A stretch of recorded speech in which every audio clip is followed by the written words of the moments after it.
meeting of the Tennessee State Board of Education. It is 9 a.m. and I do call this meeting to order, and Mr. Casey Griffin on our staff will call the roll to establish a quorum. Mr. Cobbins, Mr. Darnell, Mr. Eby, Aye. Are here. Mr. Holt, Dr. House, Mr. Jensen,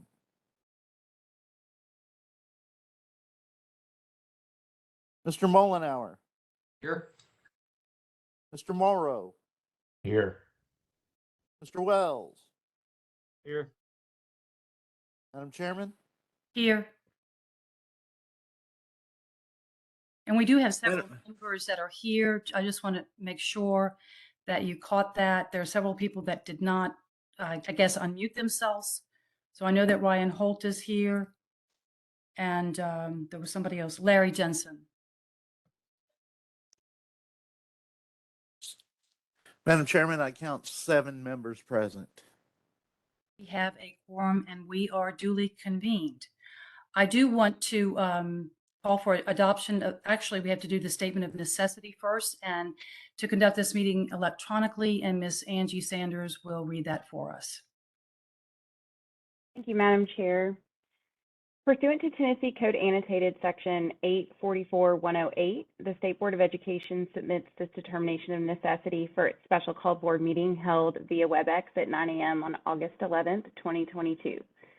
This meeting was called to consider a number of time-sensitive issues, including a recommendation on the Department of Education rules to implement the Tennessee Investment in Student Achievement Act, or Tisa, a number of State Board of Education rules related to implementation of Tisa, and an emergency rule necessary for implementation of Tisa.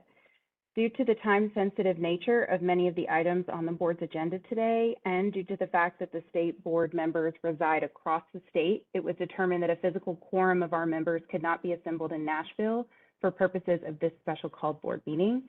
And as such, this meeting should be conducted electronically. Notice of this meeting was posted on the State Board of Education's website, along with the agenda and instructions for accessing today's meeting. With that, Madam Chair, I will pass it back over to you. Thank you, Ms. Sanders. Now we'll move to item 2, which is the adoption of the agenda. Is there a motion to approve? Madam Chair, this is Bob Eby. I so move. Mr. Eby provides the motion. Is there a second? Madam Chair, Gordon Mullenhour. I heard 2 people at the same time, and Mr. Morrow, Yes. I will say that you provided the second. Great. Any discussion? This requires a roll call. So Mr. Griffin, would you please call the roll? Mr. Cobbins, Mr. Darnell, Aye. Mr. Eby, Aye. Mr. Holt, Aye. Mr. Jensen, Mr. Mullenhour, Aye. Mr. Morrow, Aye. Mr. Wells. Aye. Madam Chairman? Aye. Madam Chairman, I counted 8 ayes. The ayes have it, and the motion to approve the agenda has passed. Thank you very much. Moving into item 3, Tisa rule recommendation. Before I call on the Department of Education to take us through each of the Tisa rules, I do want to remind everyone that through the passage of Public Chapter 966 of 2022, the Tennessee Investment in Student Achievement Tisa Act, the General Assembly charged the Tennessee Department of Education with promulgating rules to effectuate this law. It further charged the State Board of Education with a thorough public review, which took place on July the 21st. This review lasted several hours, with members asking questions and making suggestions for revisions. Today, the department will present the revised Tisa rules for final discussion, and the board will vote on each section of the overall Tisa rule separately, because legally they are each considered to be separate rules. The department conducted an extensive public comment process prior to submitting the revised rules for the board's positive, negative, or neutral recommendation that will occur this morning. I am confident that each board member has thoroughly evaluated each rule section through the lens of our previous discussions, suggestions, questions, and public feedback that we received as board members, as well as those that came to the Department of Education. Therefore, each member should be voting according to his conscience on each recommendation as they normally would do. And I and my colleagues will be considering some important questions this morning. Have the changes and suggestions made at our previous meeting and review been reflected in the revisions? If not, members will want to understand the rationale for not making recommended changes. Is the language of the rule as clear as it can be? Does it work in harmony with other portions of this rule, as well as the legislative intent? And most importantly, does the rule act in the best interest of the students being served? Because this is an electronic meeting, every vote must be a roll call vote. The department will take us through section by section, highlighting the changes made to each section and how these changes were responsive to public and board member feedback. I will then recognize members to ask questions on each section, followed by a motion for a positive, negative, or neutral recommendation before we proceed to the next section. As a reminder to all presenters, please state your name and title for the record. I now recognize Charlie Bufalino from the department to begin with the Tisa rules. Mr. Bufalino, the floor is now yours. Thank you, Madam Chair and members. My name is Charlie Bufalino, and I am the Assistant Commissioner of Policy and Legislative Affairs at the Department of Education. Thank you for the opportunity to present the Tennessee Investment in Student Achievement Rules, or TISA, to the board. Before we begin with presentations on each of these rules, I would like to provide the board and the public tuning in a brief overview and summary of the process we've undertaken to prepare these rules for your consideration and recommendations. On April 28, 2022, the Tennessee General Assembly passed the Tennessee Investment in Student Achievement Act, which was signed into law by Governor Lee on May 2nd and became Public Chapter 966 of the 2022 Public Acts. TISA will transition the state into a student-based funding formula starting in the 2023-2024 school year.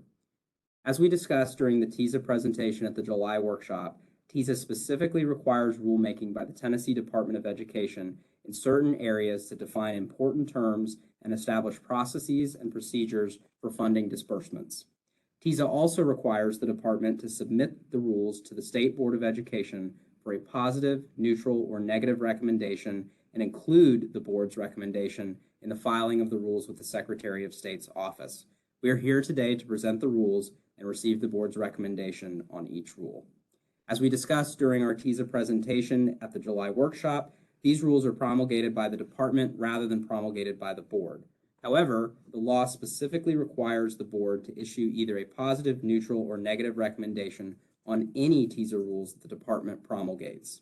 The State Board recommendations will travel with the rules for the Secretary of State's posting and will be part of the presentation of the rules to the General Assembly's Joint Government Operations Committee. The rules before you today are the product of an extensive and transparent public engagement process. We wanted to have an extended public input and comment period to ensure as many Tennesseans as possible had the opportunity to weigh in and share their thoughts on these rules. This lengthy public engagement strategy was critical to developing TISA and passing the first overhaul of K through 12 public school funding in 30 years. That process included multiple meetings of over 18 subcommittees, which many board members participated in, over 16 town halls throughout the state, and hundreds of public comments from Tennesseans across the state prior to us drafting the TISA legislation. After the law was passed, the department immediately went to work on preparing rules. We engaged several stakeholders and groups that had provided feedback throughout the legislative process to get early input as we began the rule drafting process. We posted the proposed rules on June 6th with public comment opening that same day. There was a public rulemaking hearing that took place on July 28th, and the public comment period remained open through August 2nd. The department was pleased to receive a tremendous amount of public engagement and feedback on these rules. Over the course of the public comment period, the department received public comment from a total of approximately 198 unique individuals or organizations, many of which were multifaceted and extensive comments on multiple parts of the rules.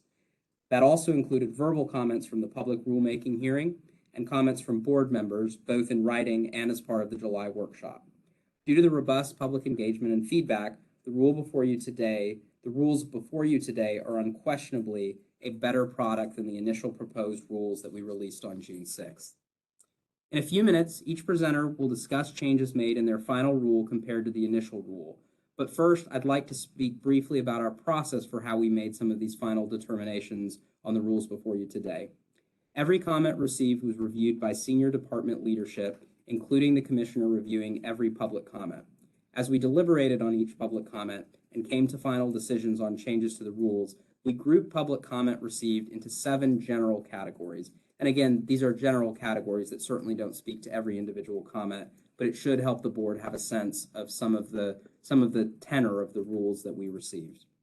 First, comments that resulted in the department making revisions to the rules in direct response to the comment.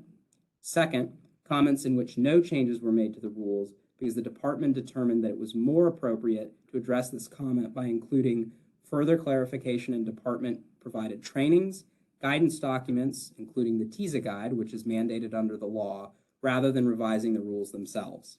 Even though these comments did not result in rule changes, in many cases they were extremely informative comments that will help the department further clarify and operationalize the Tisa law and Tisa rules as we continue to work on implementation ahead of the 2023-24 school year. Third, comments in which no changes were made to the rules because the department determined that the comment was a question about the implementation of the law and rules rather than a request to make revisions to the rules. Fourth, comments in which no changes were made to the rules because the department determined that the comment did not request a substantive revision of the rules or the comment was not germane to the rules. Fifth, comments in which no changes were made to the rules because the department made a policy decision after a thorough review that to leave the rule as currently drafted. Sixth, comments in which no changes were made to the rules because the department determined that making the requested revision would be in conflict with the law. Seventh, and finally, comments in which no changes were made to the Tisa rules because the department determined that the comment was more appropriately addressed in a separate state board rule, including four of the rules that are up for first reading as part of today's meeting. Each public comment will be responded to in writing by the department as part of the rule filing packet that we will submit to the Secretary of State. This rule filing is public and will be posted on both the Secretary's and department's website for viewing by all Tennesseans. We are now prepared to begin with the presentation of the Tisa rules. Each presenter will provide a brief overview of the final version of the rule, followed by a summary of changes made in the final version compared to the initial rules posted on June 6th. Before proceeding, I'm happy to take any initial questions before we begin. Are there any questions or comments? Madam Chair, this is Bob Eby. Yes, Mr. Eby. Yes, thank you for that, Charlie. And let me thank you and recognize TDOE for just an outstanding job with regard to the public engagement. It has been amazing. I do have a couple of questions. One, I continue to hear from the districts about the quantity of data that's going to have to be provided for the implementation of this. And in particularly tracking each student, individual students. Just curious, what resources does the department have and are prepared to support the districts with regard to the quantity of data and particularly the individual students? Thank you for that question, Vice Chair Eby. That is something that we will actually get into, I think, probably in more depth when we get to that portion of the rules. But as a general comment, there's a significant amount of training and support that the department is ready to provide for our districts. And we'll talk in a little bit more detail later on about what specifically the data collection is, how in fact, in many ways, there is not additional data collection that is required under Tisa, but we'll be prepared to address those questions specifically when we get to that portion of the rules. But I would say generally the department is well aware, and in fact, it is written into the law, the mandate that the department be prepared to provide professional development and trainings. And that's part of the reason that when the General Assembly passed the law, there was that delay to the 2023-24 school year. Make no question about it, this is a monumental shift for how we fund schools in Tennessee. And that is why the Tisa law is so important. And that means it's going to take time and a lot of support for our districts to do this well, to implement well and continue to iterate with folks on the ground who are, of course, the most important implementers in this process. Thank you.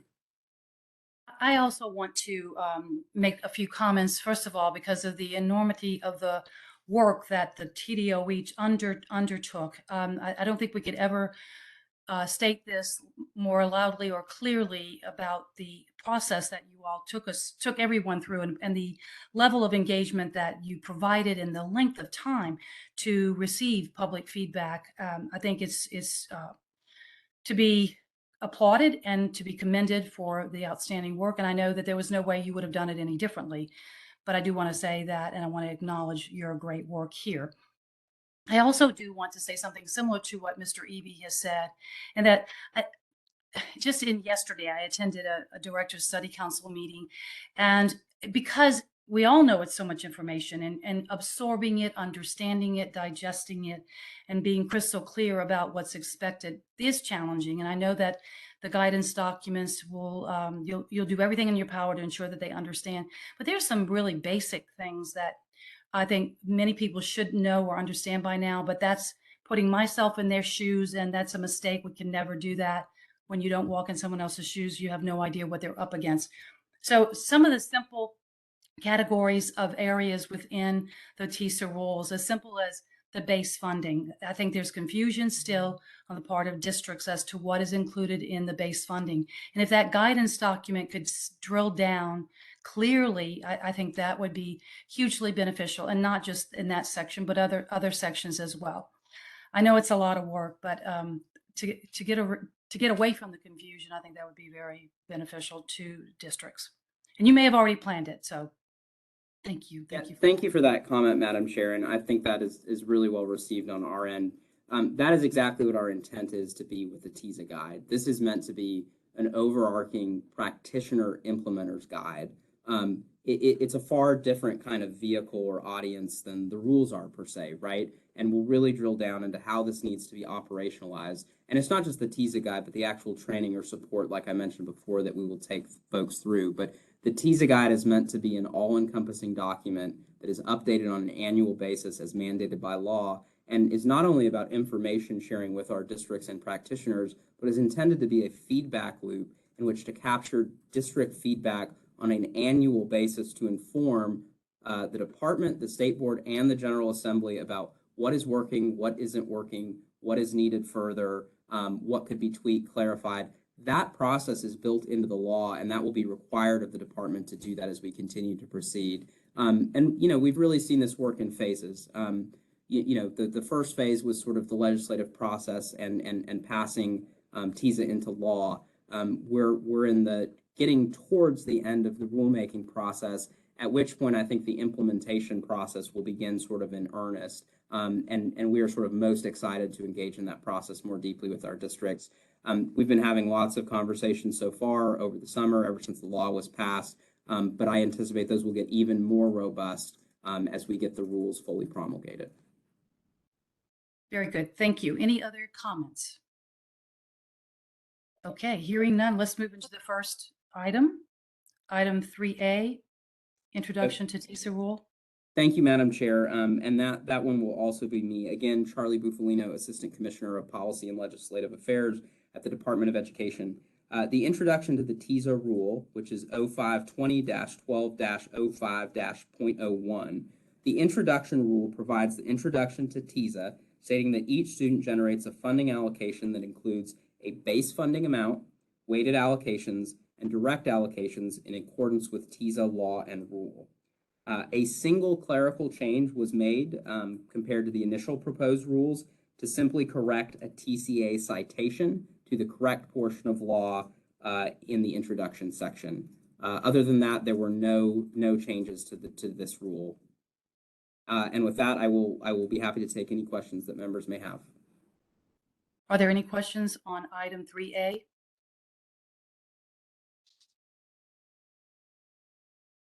If there is not, then is there a motion for a positive, negative, or neutral recommendation on the introduction to Tisa rule? So moved. Daryl Cobbins. Mr. Coppins provides the motion. Is there a second?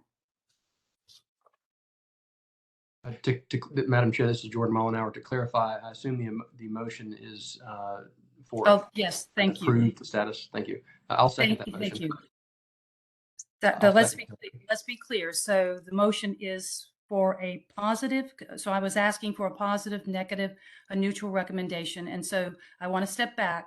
Mr. Cobbins, you're making a motion for a positive recommendation? Let's be clear. Yes. So we have a motion for a positive recommendation on this particular section, section 1, Introduction to Tisa Rule. And Mr. Molyneux, are you providing the second? Yes, ma'am. We have a second. Any discussion? Okay, Mr. Griffin, would you please conduct the roll call? Mr. Cobbins, Aye. Mr. Darnell, Aye. Mr. Eby, Aye. Mr. Holt, Aye. Mr. Jensen,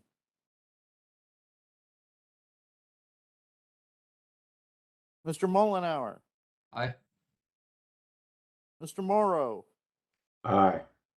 Mr. Wells, Aye.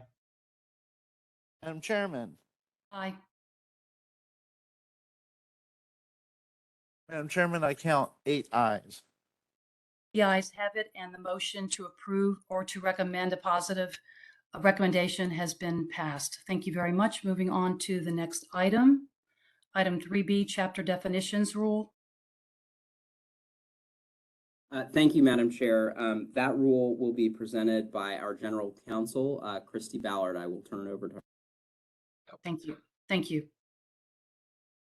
Good morning, Madam Chair, members of the board. I'm Christy Ballard, General Counsel for the Department of Education, and I'm happy to present to you this morning the Chapter Definitions Rule. It is 0520-12-05-.02. The definitions rule outlines the term definitions used throughout the rules.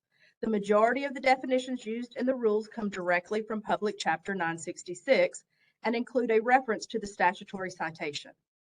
This section also includes new term definitions that are not contained in law and used throughout the Tisa rules and other rules throughout this chapter. Several changes were made to this rule to improve clarity and address public feedback, including adding definitions for the terms dyslexia, least restrictive environment, local share, minimum universal reading screener matrix, non-English language background student, student with a disability, and replacing significantly exceeded with significant growth. These terms are used in other rule sections, and the new definitions provide additional clarity in those sections. Additionally, changes were made to the definitions of English Learner 2 services, English Learner Tier 2 services, English Learner Tier 3 services, and characteristics of dyslexia to address public feedback related to how students with these ULNs are identified. Lastly, edits were made to the definitions of different types of direct services for students with disabilities to provide clarity and consistency in the rules.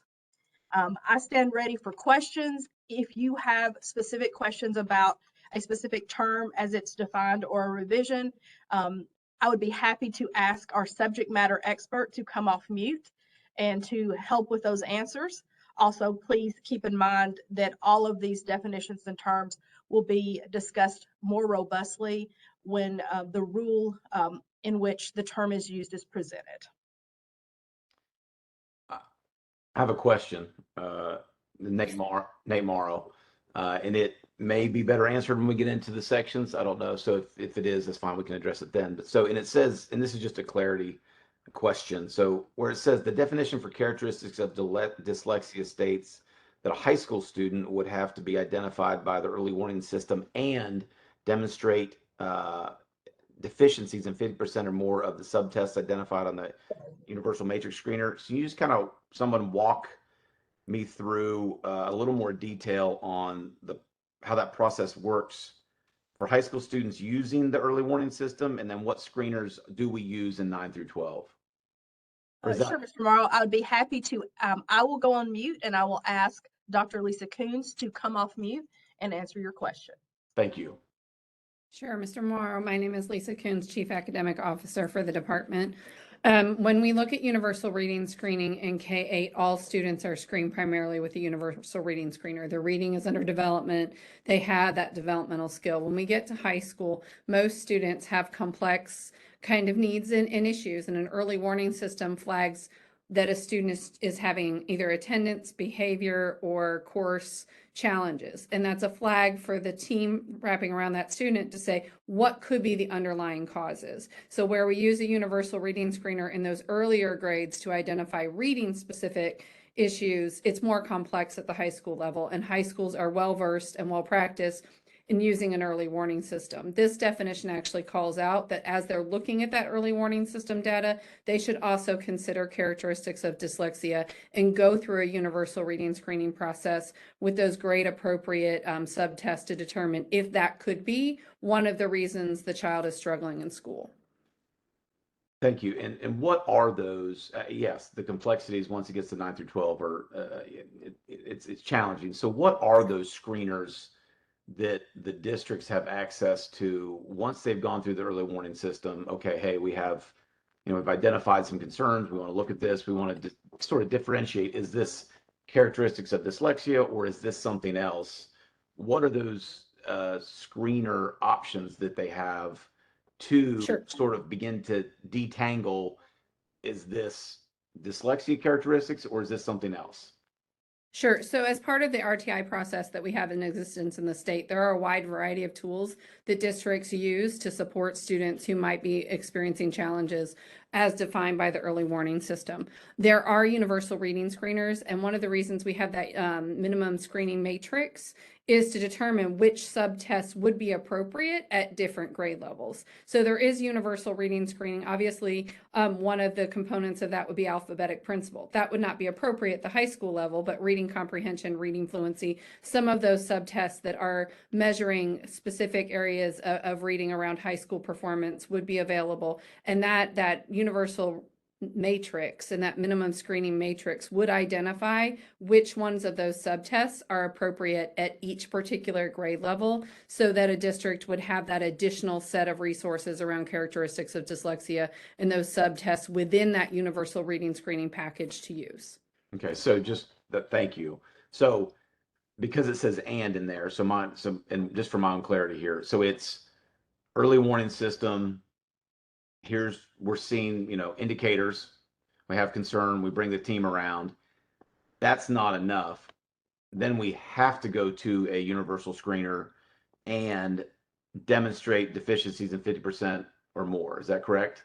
That is correct. Okay, so it's both, and then the districts will have access to those screeners or whatever they use for those screeners, and they'll be able to get sort of the specific measurements where those, to be able to determine those characteristics of dyslexia. Right, exactly. And that'll go in the dyslexia resource guide and have all of those minimum matrices and those deficit areas included in that resource guide for that space. Wonderful, thank you. It's just, again, the resource guide is going to be huge then, because that's a multi-layered approach, and we want to appropriately identify and appropriately fund and not miss one way or the other, which is challenging, especially at the high school levels. Yep. Sure, this is Bobby. Can I follow up on Mr. Morrow's question? Yes, Mr. Eby. This kind of goes back a step with regard to the early warning system. It says it's a tool. Just for my information, is that a specific tool that every district has and it's consistently used, obviously, since it's used to identify potential issues, or is it just, hey, this person's not attending class or something? Sure, Mr. Eby, I'd be happy to answer. Lisa Coons, Chief Academic Officer. We've been using an early warning system template and tool in the RTI process, and it's part of the RTI guidance framework and manual for districts. Some districts customize that and create specific elements that are customized to their high schools, but it is a template and tool that we use across the state regularly. Thank you. Dr. Kuhn, one Yes. more question as a follow-up. Nate Morrow. So, this is embedded in our RTI process. So my question just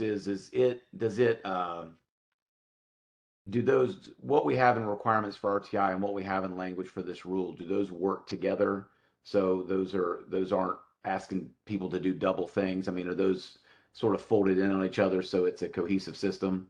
Because it doesn't Sure. specifically say RTI here, but you're referencing RTI, and I just want to make sure those two things go together. Sure. Lisa Coons, Chief Academic Officer. Yes, absolutely. I think what we're doing is adding another conversation to the early warning system process. So as you're looking at the early warning system, as you're already using that as part of your look at children who might be struggling, and that's part of that RTI framework, is providing those interventions for kiddos who might not be successful in their normal coursework. And then you're adding a conversation. Did we screen for universal reading screening? Did we use these subtests? So it's just adding a component to that conversation to make sure, as you said, it's complex in high school to identify students with characteristics of dyslexia. This is just verbalizing that we need to think about that in that process. So if there's a student and we're to say, hey, they do have characteristics of dyslexia, we could go back and look at their RTI plan and it would have that sort of marked out in that as a part of the process. Sure. And I think that would be something that we would articulate in that resource guide to make sure there's coherence between the RTI process and that we're not adding additional layers. We're very clearly talking about how these processes work together to support that student. Okay, thank you so much. Sure. Bob Eby again, you just said something that raised a question to me. You said it's difficult for high school students to determine if they have characteristics of dyslexia. But would they not have been previously identified before they get to high school, or is this for students who are just matriculating into the system or something? Lisa Coons, Chief Academic Officer. I would hope that as we work through these processes and have implemented universal reading screening data and done a lot of the work in the Tennessee Literacy Success Act, that we have become more intentional about looking at this data and making sure that we're looking at student struggles in reading and really understanding those struggles much better. I do think there will be very few students in the high school level, but obviously students coming from out of state and matriculating from different systems might be an area that we just need to make sure that we're supporting those students in all areas. And Dr. Coons, thank you for all of that. But I do want to also tell you, you have the floor. And when you have the floor, it is really not necessary for you to say your name every time. So I want to save you some words there. So thank you for that. We have been, certainly we're still getting feedback from stakeholders and other partners. And so there's a question about the new definition that's been added on page 7, number 45 for growth. Can someone speak to that? I know we'll get into it when we get into outcomes. And of course, I serve on the outcomes advisory group to the commissioner, but just to help others in the audience and those who are stakeholders who are very interested in this work, would you speak to that a little bit more and clarify the addition and the definition? Thank you, Madam Chair. This is Charlie Bufalino, Assistant Commissioner of Policy and Legislative Affairs. As you alluded to, we will get into this more in the outcome section. What this definition represents is there was public comment and feedback that asked the department to more specifically define what growth was, and we'll get into this more. But you will see growth components added to the outcome section as we go through that later on. And there was a need to define what significant growth would be. For purposes of the outcomes rules that we will get into, we're defining significant growth as growth from one band to the other. So if a student if a student was in a proficient category and went to advanced or a METS to an exceeds, that would count as significant growth. And so that's how we sort of define significant growth for those purposes. Very good. Thank you for that. Other questions or comments? Madam Chair, Ryan Holt. Yes, Mr. Holt. Charlie, just to follow up on that, is there a way to determine whether students are making growth within a performance band? Because one concern I have, and I was glad to see this change, is that if the student, it puts a lot of emphasis on that cut score. You could have a student who's right below a performance band cut score, moves right above it. To some extent, that's arbitrary. Moving below it to above it, obviously, it's significant for data keeping purposes. But you could imagine a student that moves, from the very bottom within a performance band up to the very top of that performance band. It actually has more growth than a student who crosses a performance band from being right on one side of it to the other. And I don't know if we have the data capabilities to measure it that way, but I wonder if, going forward, if that's something that the outcome committee could look at. That's a great question, something that is, actually addressed in that portion of the rules. I'm actually going to pass it off to the commissioner to answer your question a little bit more directly. So I will go on mute and let her answer your question. Yep. So I think one of the things that I would point to is there is that part in the rule where we talked about this in the outcomes committee in some level of detail around what would be an appropriate, fair, and equitable way to measure significant growth year over year. We talked a little bit about scale scores or using some kind of differential there, but because the test is essentially, when we look at kind of what those cut points are going to be year over year, it's not necessarily the exact same measure. And so the group really wanted to look at the possibility of doing individual student TVOS because that is something that is then aligned vertically throughout the system. So what you'll see in the rule is that this is what we have for this year, and then taking the remaining part of this year, working with SAS to be able to see if we'll be able to do individual TVOS for students because we think that is ideally the best and most equitable and fair way to measure significant growth year over year. So you'll see that line in there. This is kind of a 1-year hold to have something in place that is tangible, understanding that it is more blunt than kind of the specificity that we're looking to develop over the course of the next 12 months. That makes sense. Thank you. Other questions or comments? Hearing none, is there a motion for a positive, negative, or neutral recommendation on the chapter's definition rule? So please, when you make your motion, state it as a positive recommendation, a negative, or a neutral recommendation. Is there a motion? Madam Chair, this is Bob Eby. I move for a positive recommendation. Mr. Eby provides the motion for a positive recommendation. Is there a second? Madam Chair, Nate Morrow, second. Mr. Morrow provides the second. Any other discussion? Mr. Griffin, would you please call the roll? Mr. Cobbins, Aye. Mr. Darnell, Aye. Mr. Eby, Aye. Mr. Holt, Aye. Mr. Jensen, Mr. Jensen, Mr. Mullenhour, Aye. Mr. Morrow, Aye. Mr. Wells, Aye. Madam Chairman, Aye.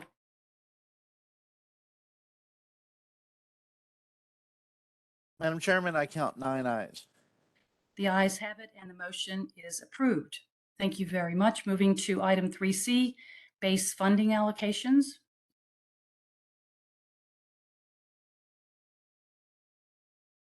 Christy Ballard, General Counsel for the department again. I am now presenting the base funding amount rule 0520-12-05-0.03. The base funding amount rule states that the base funding amount for Tisa in a given year is subject to an annual appropriation by the Tennessee General Assembly. Tisa is a student-based funding formula in which each student generates a funding allocation that includes the base funding amount and any weighted or direct allocations for which the student is eligible to receive. For the first year of Tisa implementation in the 2023-24 school year, the base funding amount will be $6,860 per student. There have been no changes to this rule since the department released the proposed rules on June 6th. And with that, I turn it back to you, Madam Chair. Are there any questions for Ms. Ballard? Hearing none, is there a motion for either a positive, negative, or neutral recommendation on the base funding allocations rule? Madam Chair, this is Jordan Mollenauer. I will make a motion for a positive recommendation for this rule. Thank you. We have a motion for Mr. Mullenhour for a positive recommendation on this rule. Is there a second? Second, Brian Holt. Mr. Holt provides the second. Any discussion? Mr. Griffin, would you please call the roll? Mr. Cobbins, Aye. Mr. Darnell, Aye. Mr. Eby, Aye. Mr. Holt, Aye. Mr. Jensen, He's waving a hand. I don't know if you can see him, Casey. I can. Mr. I Griffin? can. Okay, Thank very you. good. Thank you. Right. Mr. Mullenhour, Aye. Mr. Morrow, Aye. Mr. Wells, Aye. Madam Chairman. Aye. Madam Chairman, you have 9 ayes. The ayes have it, and the motion to provide a positive recommendation has been approved. Thank you very much. Moving to item 3D, weighted allocation rule. Morning, Shirley. This is Lisa Coons again. I'm here to present the Weighted Allocations Rule 0520-12-05-.04. The Weighted Allocations Rule covers the weighted allocations section of the law. Weighted allocations provide student-specific funding allocations in addition to the base amount and are tied to student demographic characteristics and unique learning needs. The law specifies a certain percentage of funding in addition to the base that may be provided for identified student demographic characteristics, including economically disadvantaged students, students living in concentrated poverty, students living in small districts, and students living in sparse districts. Additionally, the law creates 10 levels of ULN and assigns the percentages of funding in addition to the base that each ULN generates. To implement the ULN portion of Tisa, the law requires the department assign categories to each ULN based on the additional resources required to support each unique learning need. The weighted allocations portion of the rule defines ULNs for several different categories of students with disabilities, English language learners, and students with characteristics of dyslexia, and assigns each ULN to a number and a weight from the law. The rule also clarifies how a student is identified for each ULN and the requirement for the plans to provide services to meet student needs. In hearing public feedback, the department has made several revisions to the proposed rule. First, in the special education section, changes were made to the definition to increase clarity. In response to stakeholder feedback, least restrictive environment was called out in every definition for special education ULNs. These were in accordance to state and federal law. However, in response to feedback, we have also named it as a requirement in the definitions. As a note, the department also monitors disproportionality and ensures that IEP teams are considering least restrictive environment when creating IEPs in accordance with state and federal law. Second, several changes were made to the characteristics of dyslexia to address public feedback. First, clarifications were made that universal reading screeners used to identify a student with characteristics of dyslexia must be nationally normed and skills-based. Second, the initial universal reading screening criteria was moved from the 40th percentile to the 25th percentile, which is in line with the level of reading challenges necessary to flag for characteristics of dyslexia. This was in response to significant practitioner and district feedback. Remember, all students complete the universal reading process in K-6, and this threshold will provide the right group of students who have more significant needs and may be flagged for characteristics of dyslexia. Next, students also display deficits in 50% or more of grade appropriate subsets as identified by the state's minimum universal reading screening matrix. The minimum universal screening matrix is a tool that is currently used in the universal reading screening process as part of the Tennessee Literacy Success Act. This tool identifies grade appropriate subtests for each universal reading screening process at each grade level. For example, alphabetic principle is an appropriate subtest for a kindergartner, but not a third grader. This revision to the subtests helps clarify that a student needs to demonstrate 50% of deficits in the appropriate subtests by grade level. Just as a student completes different subtests at different grade levels, there are different levels of threshold of deficiency that will be fully outlined in the Dyslexia Resource Guide. Finally, one addition was added that both the teacher and the parent need to agree that the student is demonstrating characteristics of dyslexia. This process will also be outlined in the Dyslexia Resource Guide. Additionally, revisions were made to the EL sections of the weighted allocation component of the rule. These changes are a result of a great deal of feedback, including feedback that was provided during the last state board session. This change primarily removes grade bands from Tier 2 and Tier 3 definitions and creates a WIDA cut score for Tier 3 students. In lieu of focusing on grade bands, it focuses on the WIDA proficiency level. I turn it back over to you, Madam Chair. Thank you, Dr. Coons. Are there any questions or comments for Dr. Coons? Madam Chair, Jordan Mullenhour. Yes, Mr. Mullenhour. Thank you. Dr. Coons, quick question regarding 5C, and I'll give you just a moment as you're turning to it. This is a new provision under this final rule.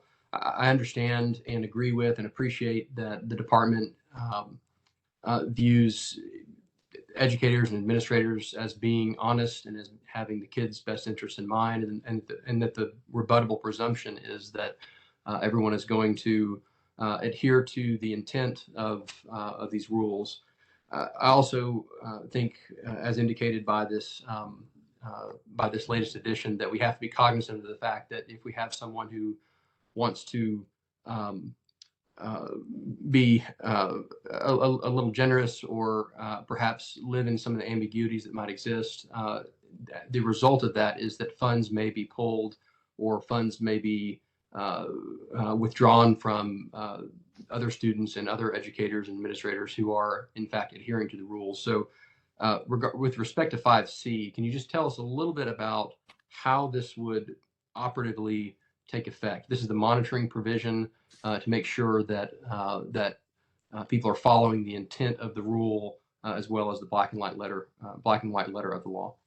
Sure. Mr. Mullenhour, we have an extensive compliance and monitoring process in place that is both monitored by the federal government and ensures that we have annual performance review and indicators. So we have a whole team that sits in Eve Carney's shop that does extensive monitoring for special education and for the criteria of identification. And we report regularly and have feedback from the federal government on our disproportionality of identification, making sure that we're following those processes of state and federal law.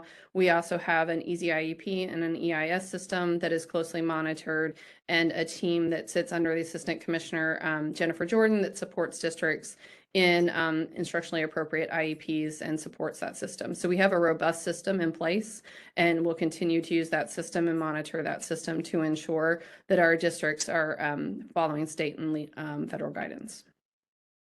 Thank you. Just for clarification, are there any changes to how that monitoring is going to be done, or was this added to the rule just to emphasize to everyone that practice is still in place? I think that we will be continuing to look at characteristics of dyslexia, obviously, as a new criteria and be determining how to do that. But I think it clarifies that there is that responsibility of the department to monitor the processes that are in place. Excellent. Thank you. Madam Chair, Bob Eby. Yes, Mr. Eby. Yeah, I'd like to follow up a little bit. Talking about the characteristics of dyslexia, and you'd mentioned that it requires both the student's teacher and the parent or the guardian to agree to that. What's the process if they both don't agree? If one says yes and one says no? Obviously, Mr. Eby, that's something that we need to work on in the Dyslexia Resource Guide in accordance with some of our advocacy groups and some of our practitioners to make sure that we're putting a process in place that makes sense for all stakeholders. But a student is always has opportunities for intervention through RTI squared. So if they were not flagged for characteristics of dyslexia through this process, they would still have opportunities for intervention within the district's instruction and intervention system. Thank you. Madam Chair, Yes, Mr. Morrow. I just want to go on record saying thank you for the amount of work that you've done in providing greater clarity as a former special ed teacher, just the attention to least restrictive environment and understanding the unique and individual needs of students that often get lumped into a category, to say, no, even within this category, there is a breadth and diversity of needs for those students to be successful in putting things like every place there's a least restrictive environment, and understanding that's going to look differently. And while that's challenging sometimes within the school setting, making sure there is rule around students getting what they need, not more, not less restrictive, but trying to find that great spot. I just appreciate the way you all listen to feedback from different groups around these special education services and these rules, and then the willingness to implement them in this next iteration. And I just think it's going to be important with this, as it is iterative. We've not done this before, that those feedback loops that Charlie was talking about are really looked at within these services. So are these, is the funding that is going with the appropriate needs actually, revealing growth through the data, and wanted to just make sure we look at that. And since it is new, being able to go back and adjust where adjustments are needed. So thank you all. Thank you, Mr. Morrow. Other comments? Hearing none, is there a motion for a positive, negative, or neutral recommendation on the weighted allocations?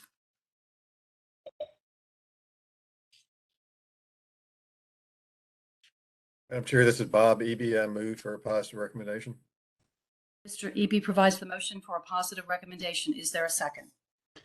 Madam Chair, Nate Morrow, I second. Mr. Morrow provides a second. Any further discussion? Mr. Griffin, would you please call a roll? Mr. Cobbins, Aye. Mr. Darnell, Aye. Mr. Eby, Aye. Mr. Holt, Aye. Mr. Jensen, Aye. Mr. Mullenhour, Aye. Mr. Morrow, Aye. Mr. Wells. Aye. Madam Chairman? Aye. Madam Chairman, you have 9 ayes. Thank you. The motion to provide a positive recommendation on this rule passes. Thank you very much. Moving to item 3E, Direct Allocations Rule. Good morning, Madam Chair and State Board members. I am Deborah Knoll, Assistant Commissioner of the College, Career, and Technical Education. Today, I'm going to present on the Direct Allocations Rule 0520-12-05-.05. So the Direct Allocations Rule contains criteria from the law for which students generate direct allocation funding. These students include rising 4th grade students who are not proficient in ELA, students enrolled in CTE programs, and students taking the ACT and ACT retake, K-3 students, and public charter school students. Additionally, the rule outlines how direct allocation amounts will be awarded for the students enrolled in CTE programs, including how programs will be categorized and the indicators used to categorize programs. Slight changes were made to the direct allocations rule, including changes to the criteria used to assign weights to in-demand occupations, and changing from every other year to every 3 years, the cadence when CTE program levels and course assignments to progression years will be updated, and clarifying edits for consistency with other rules. As a reminder, this section covers how direct allocations are regenerated for every student in a CTE program. Based on public comment, we have modified the rule in the following ways. To include 9 regions instead of the 10 outlined in the original rule. While the supply and demand report is based on including all 10 regions, we have changed the rule to 9 to reflect better public understanding and align to the traditional 9 regions identified by the Tennessee Department of Labor and Workforce Development. Operationally, it won't affect the leveling. We also changed the program levels and course assignments to be calculated to every 3 years. This allows for LEA's appropriate time to align programs. This aligns with our C3R process, as we also currently evaluate on a 3-year cycle. It also aligns better with the CLNA process, which is on a 2-year cycle, which allows districts to address growth opportunities identified in Section 3 of the CLNA to statewide in addition to local needs. So again, this just gives districts more time to consider program offerings based on the CLNA data and funds generated through the Tisa. I'm happy to take any questions. Are there any questions? Madam Chair, Jordan Mullenhour. Yes. Yes, Mr. Mullenhour.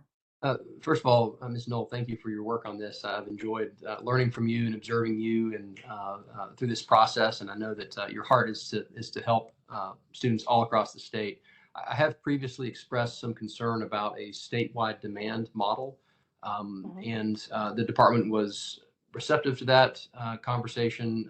We've had a few follow-up conversations. My understanding is that there is an invitation to continue to hone this and to continue to reevaluate this. This is one area of this law that, of course, is subject to market forces that can change very quickly.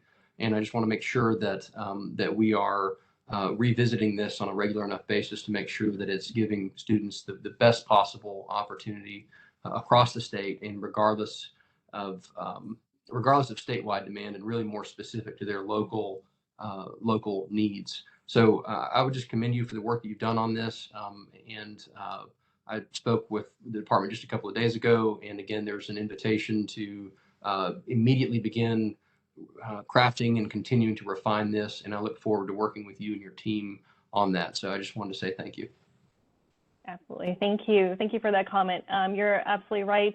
There's a lot of moving parts, and we, really absolutely need to continue to look at those high wage in demand jobs. So thank you for that. You hear me? Yes, Mr. Jensen. Yes, Mr. Jensen. I just want to second that comment. I think we've got to be very sensitive to the needs from District 9 to District 1 because they're different. And I'm not sure at some point how do we know, for example, if I doubt the demand for logistics jobs is the same in necessarily in parts of East Tennessee as in West Tennessee, for example, with FedEx and other folks, rail, et cetera. So just a continuing question.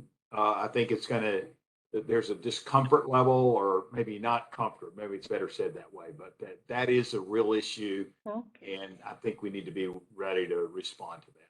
Thank you.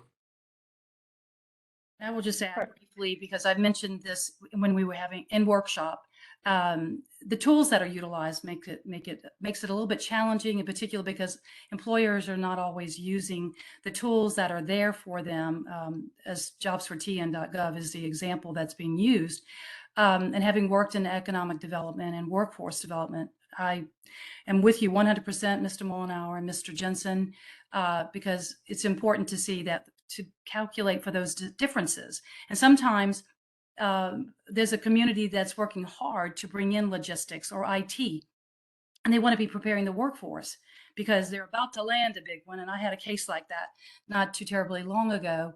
And if we hadn't been working on it at the local level, we would not have won a very large company that came to town. So there are other parameters that need to be looked at, but I know that you're on top of it, and we'll continue to tweak this and look at how this moves forward to ensure that we cover the entire state and the nuances of differences that exist there. So thank you too. Other comments? Yes, Ms. Knoll. Yes, I believe the commissioner would like to add a comment here. Yep. Thanks so much. I just wanted to make sure to put it in the formal record. I've had a couple of individual conversations with members. We agree. We think that there's a lot of really robust discussion that should take place, especially because Tennessee has such a long history of being a national leader in CTE programming. We also know there's $500 million that are going out to public schools over the next 6 months related to innovative school models and CTE programming and design. So I want to say a couple things. One is we feel the urgency to have these conversations and think about the ways that we are approaching this with our current structure and infrastructure, and then also with what we are building towards with the new funds. Second, that timeline, like I said, we do feel that urgency. I know we're going to have internal conversations, and then certainly start talking about what that could look like, especially looking at the regions and the grain size at which we can address this. And then third, I just want to reiterate that we recognize that programs are already in place in the districts for this year.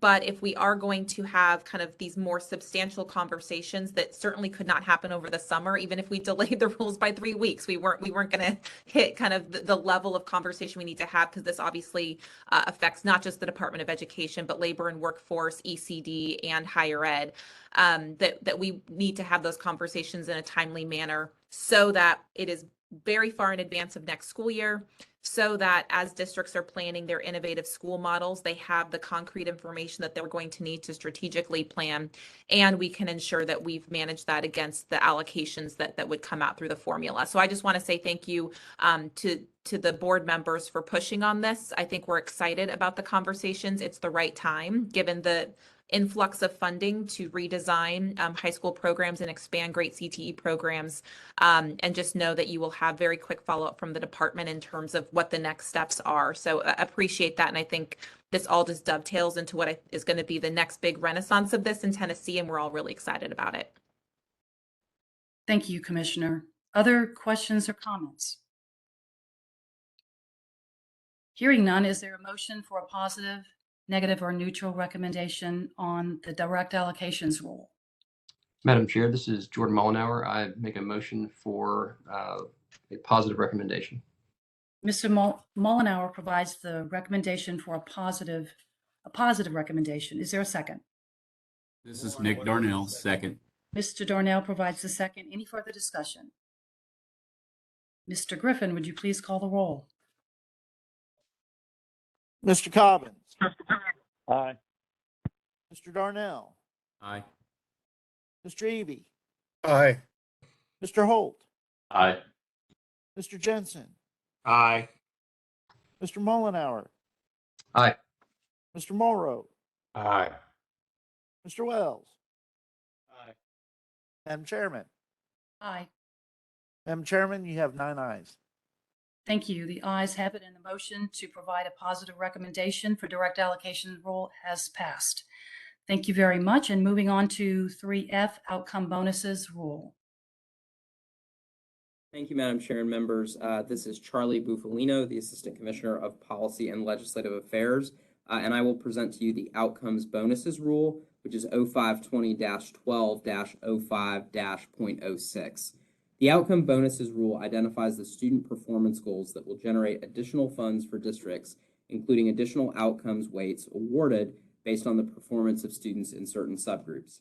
Outcomes weights include goals for elementary and middle school academic performance, post-secondary readiness, and academic performance for students with disabilities. There were several changes that were made to this rule in order to address public feedback received. The Commissioner chose to reconvene the Tisa Outcomes Review Committee, and as means of a reminder, this is the Outcomes Review Committee that the Commissioner is required by the law to call together for purposes of advising her whenever setting or making changes to the outcomes bonuses goals. That group met in May on a few different meetings, and their input helped develop the initial proposed rules. But after the public comment period closed, we felt it was necessary to bring that group back together. And at that meeting, we presented to the group the major trends we saw in terms of the feedback and went through each of those trends or major areas one by one, and essentially left it up to that Outcomes Review Committee to make the final determination in terms of the rules you see before you today. And I know, Madam Chair, you participated as part of that Outcomes Review Committee. So with that, I'd like to highlight several of those changes that were made to the rule in the revised version before you today. First, it clarifies that a student may only generate a single outcome bonus each year, and that outcome bonuses must be received by both the LEA or the public charter school no later than the 5th payment period. It also condensed the literacy it condensed the previous literacy/ELA 3rd grade and literacy/ELA 4th grade bonus categories into a single new elementary school category. And it clarified that a student can generate this elementary school bonus by either scoring at a meets expectation or exceeds expectation level on the third grade ELA portion of the TCAP, or by scoring approaching or below on the third grade ELA TCAP and subsequently demonstrating significant growth on the fourth grade ELA TCAP. And we spoke about this during the definition section, but significant growth was added as a defined term in the definitions to mean moving from one performance band to another in consecutive years. So, for example, if a student moved from below to approaching on that between the third grade and the fourth grade ELA assessment, that would be an indication of significant growth. For the middle school bonus, the rules changes the eligibility requirement to include a combination of either scoring meets expectations or exceeds expectations on the 8th grade ELA and math TCAP, or by demonstrating significant growth, again, as defined as previously stated, between both the 7th and 8th grade ELA and math TCAP. For the high school post-secondary readiness assessment bonus, clarifying that growth in the ACT to be the composite score or the overall score in the 11th grade assessment, and changing from a 3-point growth in ACT to a 4-point growth in order for a student to generate an outcomes bonus. Changes also in this section added EL students and students with disabilities into the list of students who can generate that additional 20% weight for meeting this bonus in those student subgroups. Similarly, the changes added EL students and students with disabilities into the list of students who can generate that additional 20% bonus for the high school industry credential and the Ready Grad bonus categories. We also added language directing the department to explore additional alternative options to measure significant growth through the Tisa Outcomes Review Committee. And again, we had a discussion about that in the definitions rule in response to Member Holt's question. We also added language to ensure that students who are enrolled in programs leading to industry certifications would be eligible to generate the outcome bonus for the entirety of the student's enrollment in the program.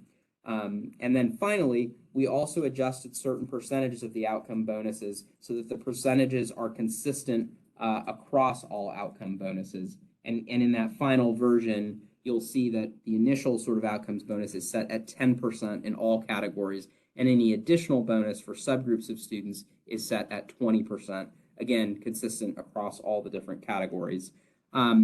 With that, Madam Chair, I would be happy to answer any questions that you or the members may have. Are there any questions for Mr. Bufalino? Madam Chair, it's Nick Darnell. Yes, Mr. Darnell. Charlie, I just want to thank you for some of these revisions because we all want to be successful and we all want to work hard. So I think this gives a few more avenues for people to be successful with their students in the schools across the state. So I just wanted to share my appreciation for that. I do want to make sure that as board members, you understand, of course, I was included in the law as representing the state board on this advisory committee. And the process that the commissioner took us through personally, because this group is an advisor to her, everyone took this responsibility very seriously. And hearing the outcome feedback certainly did play heavily into the changes that were made. And the commissioner was very crystal clear in that she wanted the changes to be made based on the advisement of the group, not on what she thought, not on what she wanted, but on what the advisory group recommended. So I do want to make it clear that you all know that. And of course, it was a collective and I will say unanimous recommendations that you have before you today, and the commissioner incorporated everything that was recommended. So I wanted you to understand that. With that, are there other questions or comments? Madam Chair, Ryan Holt. Yes, Mr. Holt. I just wanted to echo that. I have been very impressed with the way that the department has gone about this process from the very beginning up through the initial presentation of the outcome bonus rules last month to the state board, and then was glad to see the reconvening of the outcome advisory committee and the changes that were made. And so I think that the rule is very strong and feel good about it. There are two places where I have some thoughts going forward. One was what we talked about earlier on the significant growth, and then the second is, and this is relatively minor, but for middle school outcome bonuses, the rule states that there has to be either meeting or exceeding expectations for both ELA and math, or significant growth for both ELA and math. I think we had some discussion last time about, could there be a mix of those and still counting? If there were meeting or exceeding in one and significant growth in the other. I don't think it's necessarily all that significant, but just wanted to flag that and see, if that was considered and what the committee's and the commissioner's thoughts were on that. Yeah, and I'm actually going to pass that to the commissioner. She, I think, can more eloquently walk through how that matrix plays out in practice. It is intended to be a combination, and I would just say before I pass it to her, this is a good example of one of those things that we can further clarify in guidance and in the Tisa guide and give specific examples of it's triggered here, it's not here, it's triggered here. But I'll pass it to the commissioner to walk us through that. Yep. So I think Charlie covered that. The language in the rule is going to be kind of rule-based language, but the idea that the outcomes committee talked about is that you might have a student who is proficient in English language arts and maybe not proficient in math, but has shown significant growth. That combination is considered equivalent to a student who has shown significant growth in both or significant growth in ELA and proficiency in math. So wanting to ensure that we covered each of those kind of quadrants sufficiently. And again, to your earlier point, as we think about what that significant growth measure can be, if we can get to a point where we do individual student TVOS scores or something akin to that, that would be what would replace the current measure of significant growth. But took that feedback really seriously. We talked about it in the outcomes committee, and I think the group unanimously felt that that was the more appropriate measure, especially considering that we were using both ELA and math, and that combination is new for the state, and I think really important to recognize both of those performance metrics. The only thing that I will say when I just in kind of conversation with members of the General Assembly, ed committee chairs, et cetera, is that the level of rigor in the outcomes, and especially in how we measure growth, that we have a level of growth expectation that is commensurate with a proficiency expectation. So I think we did get some feedback over the last kind of 4 or 5 days to ensure that as the outcomes committee meets over the next 12 months in preparation for next year, that we are really looking at whether or not our measurement of growth is holding that same high expectation that moves students' growth towards proficiency, and that it is not kind of a way to just equally distribute funds across all students, that this is actually intended to really push the conversation forward. So wanted to provide a little bit of that additional context and appreciate your feedback and the feedback of others to get us to a good point here. Thank you, Commissioner. Madam Chair, I had a question. Yes, Mr. Jensen. I'm curious about the measurements that were changed. How much of that was based on public comment? Thank you for the question, Mr. Jensen. I think exclusively based on public comment. I think, there were several areas we saw, a significant amount of public feedback wanting to see growth articulated more. And part of what the commissioner just talked about in answer to Mr. Holt's question was about that at the middle school level. We received public comment about having consistency in the percentages across, like I alluded to. Initially, we had a higher weight for the third grade sort of ELA, which was really a product of the emphasis that had been placed on that by the General Assembly. And make no mistake, that is still, perhaps the most critical metric here that we're talking about. But we took that feedback into account, and when we brought that decision to the Outcomes Review Committee, they stated that it was important to have that consistency there. In many ways, it wasn't necessarily a single public comment that told us exactly how to rewrite it in the way that it's here. But I think if you looked at them in totality, you would see themes that took up and gave us very clear indication of certain areas we needed to revisit. And a lot of these changes are clarifying also, right, to make sure that the rule is clear in what it was intended to capture. But, I think it is fair to say that this was one of the areas of the rules where we got the most robust public comment. And I mean that both in terms of volume, and this is probably also one of those areas where there were the most changes between the initial proposed rules and the final ones in front of you. And, you know, look, this is going to be a new thing for our state, and it's very important, as the commissioner said, have these additional funds and to set a high bar of achievement for our students, schools, and districts to be able to obtain this additional funding. But this is an area that, you know, of course, we're going to continue to look at, and, you know, we're going to monitor what the data shows and how the funds are sort of dispersed in this first year. And we fully expect that Outcomes Advisory Committee will be reconvened fairly regularly to look at changes in this area as we go forward and continue to engage with the legislature as part of the annual appropriations process in terms of what the funding will look like on an annual basis in this area. Well, thank you. I just wanted to make sure we're on the record that this is reflective of the public comment and not done in, you know, the back room somewhere. I know it isn't, but just I think the public needs to be aware that this was a robust process to get comment and then reflect that comment in what we're putting forth and hopefully approving here in a moment.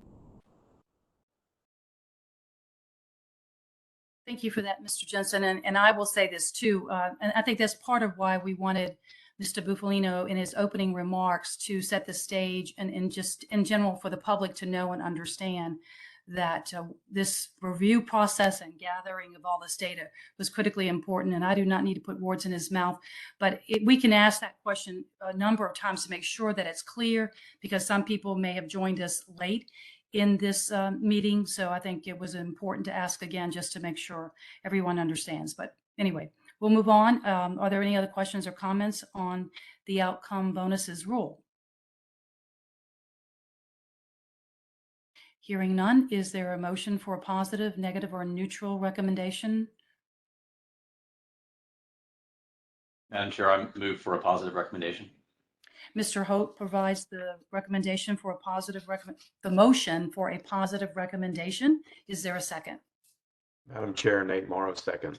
Mr. Morrow provides the second. Any further discussion? Mr. Griffin, would you please call the roll? Mr. Cobbins. Aye. Mr. Darnell. Aye. Mr. Eby. Aye. Mr. Holt. Aye. Mr. Jensen. Aye. Mr. Mullenhour. Aye. Mr. Morrow. Aye. Mr. Wells. Aye. Madam Chairman? Aye. Madam Chairman, you have 9 ayes. Thank you. The motion to provide a positive recommendation passes. Thank you. We are going to move on to item 3G, Fast Growth Eligibility and Calculations Rule. Good morning, Madam Chair and members of the board. I'm Mary Ann Dursky, CFO for the Department of Education. I'm going to first present on Fast Growth Eligibility and Calculation Rule, number 0520-12-05-.07. The Fast Growth Eligibility and Calculation Rule explains the methodology used to determine LEA eligibility for the Fast Growth Stipend or the Infrastructure Stipend. Both stipends are subject to appropriation by the Tennessee General Assembly, and the rules codify the calculation of each stipend. Pursuant to Public Chapter 966, LEAs are eligible for a Fast Growth Stipend if the LEA experiences growth over 1.25% in the total allocation generated by students in non-virtual schools compared to the previous year. Furthermore, LEAs are eligible for an infrastructure stipend if the LEA experiences growth in average daily membership, or ADM, in non-virtual schools over 2% for 3 consecutive years. Fast growth stipends will be distributed 5 times each year, and infrastructure stipends will be distributed once each year. Slight changes were made to this rule to improve clarity and address public feedback, including specifying that the 5 points throughout the year on which the department will run the Tisa formula using current school year data will be set to meet the distribution timeline outlined in the rule. Additionally, changes were made to clarify that the fast growth stipend and the infrastructure stipend do not require additional local contribution funds. At this time, I am happy to take any questions from the board. Are there questions for Ms. Dursky?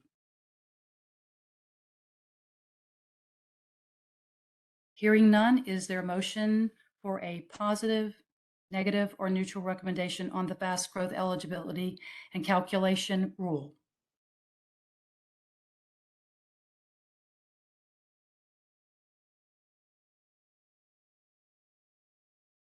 Madam Chair, this is Bob Eby. I'll move for a positive recommendation. Mr. Eby provides the motion for a positive recommendation. Is there a second? This is Warren Wells. I'll second. Mr. Wells provides a second. Any discussion? Mr. Griffin, would you please call the roll? Mr. Cobbins, Aye. Mr. Darnell, Aye. Mr. Eby, Aye. Mr. Holt, Aye. Mr. Jensen, Aye. Mr. Mullenhour. Aye. Mr. Morrow. Mr. Morrow. Aye. Mr. Wells. Aye.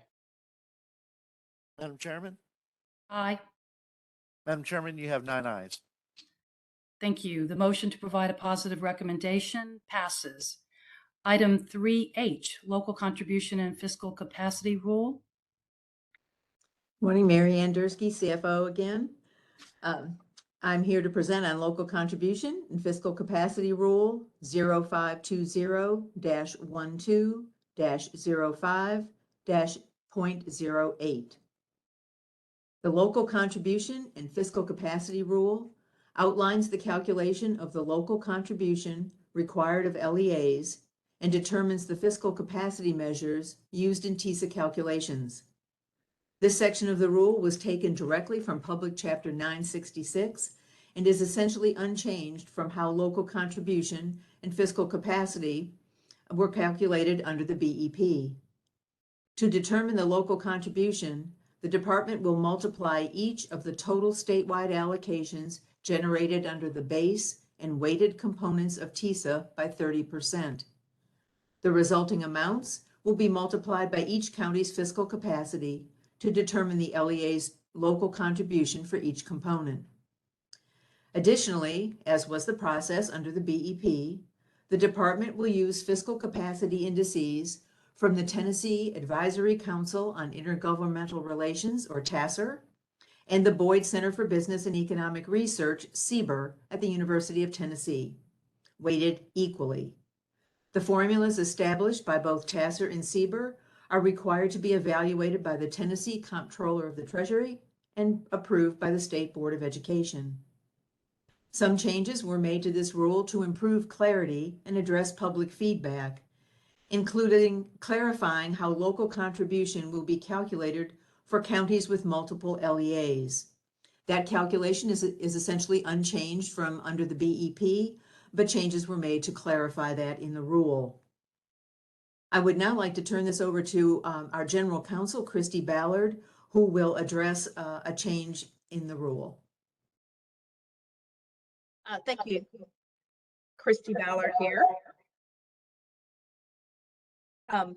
In addition to the revisions to paragraph 3 of this rule that you received in your original packet, I'd like to thank State Board General Counsel Angie Sanders for working with me last night. The department agreed to make some additional revisions to that paragraph 3 in response to Vice Chair Eby's concerns. And you should have received a new document with those additional revisions in your packet last night. But I would like to read how that paragraph will now look with those additional revisions into the record, if that's okay. The new paragraph 3 will read, in compliance with TCA section 49-3-10413, the formulas established by both TASR and CBER shall be evaluated by the Comptroller of the Treasury and approved by the State Board of Education. The Comptroller of the Treasury may make recommendations on any changes to the fiscal capacity formulas to the State Board of Education for consideration, and the board shall establish a process and timeline for approval of the formulas. So that reflects the initial revisions you received in your first packet and the additional revisions that are in the document you were provided last night. Thank you. I'll turn it back over to Mary Ann. Thank you. At this time, I am happy to take questions from the board. Are there questions or comments? Madam Chair, this is Bob Eby. Mr. Eby? Yes, yes, I had some concerns specifically with regard to the clarifying the roles and the responsibilities of the board, how the law and the rule were aligned in the process for evaluating the formula. And I want to thank the department and our general counsel, Angie, for working together with this new wording, and this satisfies the concerns I had. Thank you. Thank you, Mr. Eby. Other questions or comments? Hearing none, is there a motion for a positive, negative, or neutral recommendation based on the changes that were made today, the amendment that was made by the department? Is there a Madam Chair? motion? Yes, Yeah, Mr. Madam Chair, Mr. this is Bob Eby. I move for a positive recommendation on number 8. Mr. Eby provides the motion for a positive recommendation. Is there a second? Madam Chair. This is Jordan Mullenhour, second. I heard two at the same time. Mr. Mullenhour provides the second. Any discussion? Mr. Griffin, would you please call the roll? Mr. Cobbins, Aye. Mr. Darnell, Aye. Mr. Eby, Aye. Mr. Holt, Aye. Mr. Jensen, Aye. Mr. Mullenhour, Aye. Mr. Morrow, Aye. Mr. Wells. Aye. Madam Chairman. Aye. Madam Chairman, you have 9 ayes. The ayes have it, and the motion to provide a positive recommendation is approved. Ms. Dursky, are you up next again? Because if not, I want to thank you for all of your hard work. I believe you are next, correct? Yes, ma'am, I am up Thank yet you. again. Thank you. Please proceed. I am presenting on cost differential factor eligibility and calculation rule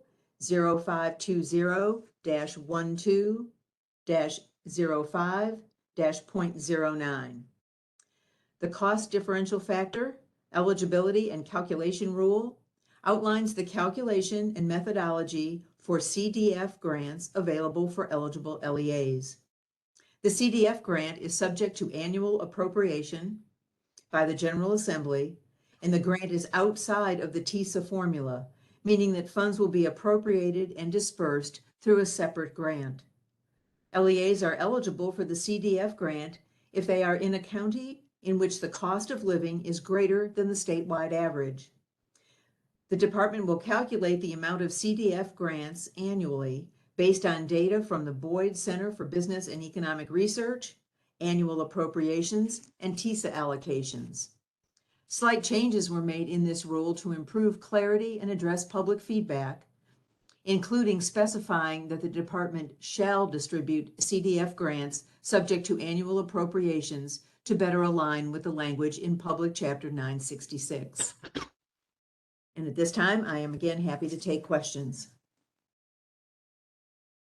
Are there any questions? Hearing none, is there a motion for a positive, negative, or neutral recommendation on the cost differential factor, eligibility and calculation rule? Rather long. Is there a motion? Madam Chair, Ryan Holt, I move for a positive recommendation.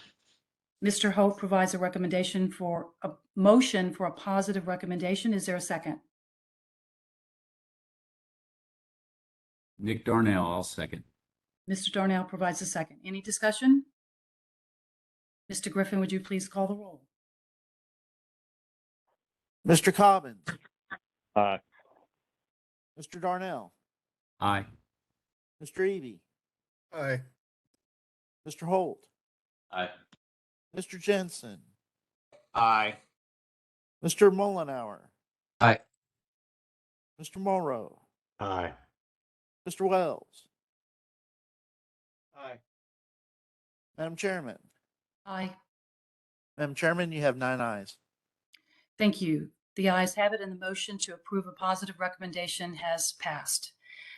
Thank you, Ms. Stursky. Item 3J, data collection, is that yours too? Yes, ma'am. Thank you.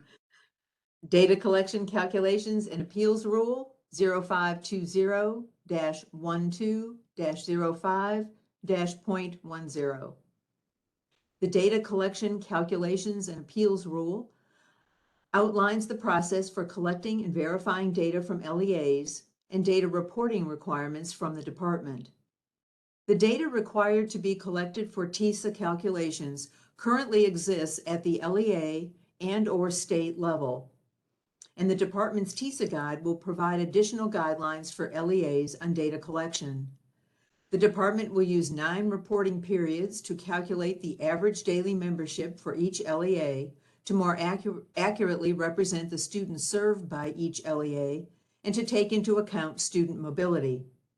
LEAs will have an opportunity to correct substantive reporting deficiency and appeal final Tisa allocations. These processes will be further detailed in the Tisa guide. Slight changes were made in this rule to improve clarity and address public feedback, particularly from our districts and superintendents, including clarifying that LEAs must certify period data by the last business day of each reporting period, not calendar month, and that the department will provide the snapshot of an LEA's reporting period data to each LEA. It also states that we will provide preliminary allocations for districts no later than April of each year for the following year, and likely they will be provided earlier than that. At this point, I'm happy to take any questions from the board. Are there any questions? Are there any questions for Ms. Stursky? Madam Chair, this is Bob Eby. Yes, Mr. Eby. Yeah, I guess this is where my previous question with regard to the quantity of data that's required by the districts and what resources will be provided to support that, as well as particularly now that we're looking at data for individual students versus districts as a whole. So just like to hear the TDOE's thoughts on that. Thank you. Certainly, Mr. Eby, thank you for the question. The data is currently collected and recorded in the districts at the student level. Each student is uniquely identified in our student reporting system, and his or her appropriate characteristics are entered into that system, and they are able to be pulled out by the department using our software here at the state level. The only new piece of information would be the ILP for characteristics of dyslexia.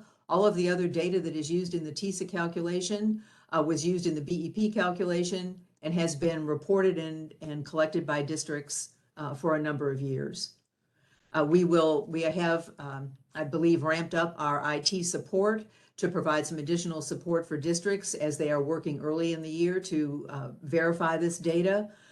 We stand ready with teams of people working with our attendance folks in the districts, our attendance supervisors, and IT folks to support the districts in any way necessary so that this data can be recorded, verified, and collected accurately in order to provide the best possible information back to the districts and the best possible allocation estimates. So I think if I heard you correctly, the districts really, other than the ILP, don't have any additional data that they have to collect that they're already collecting. Is that what you're saying? That is correct, yes. Very good. Thank you. Other questions or comments? Madam Chair, Ryan Holt. Yes, Mr. Holt. Ms. Stursky, do public charter schools have the ability to appeal the department's TISA calculation, or does it have to be the LEA authorizer that does it on their behalf if there were an issue for a public charter school?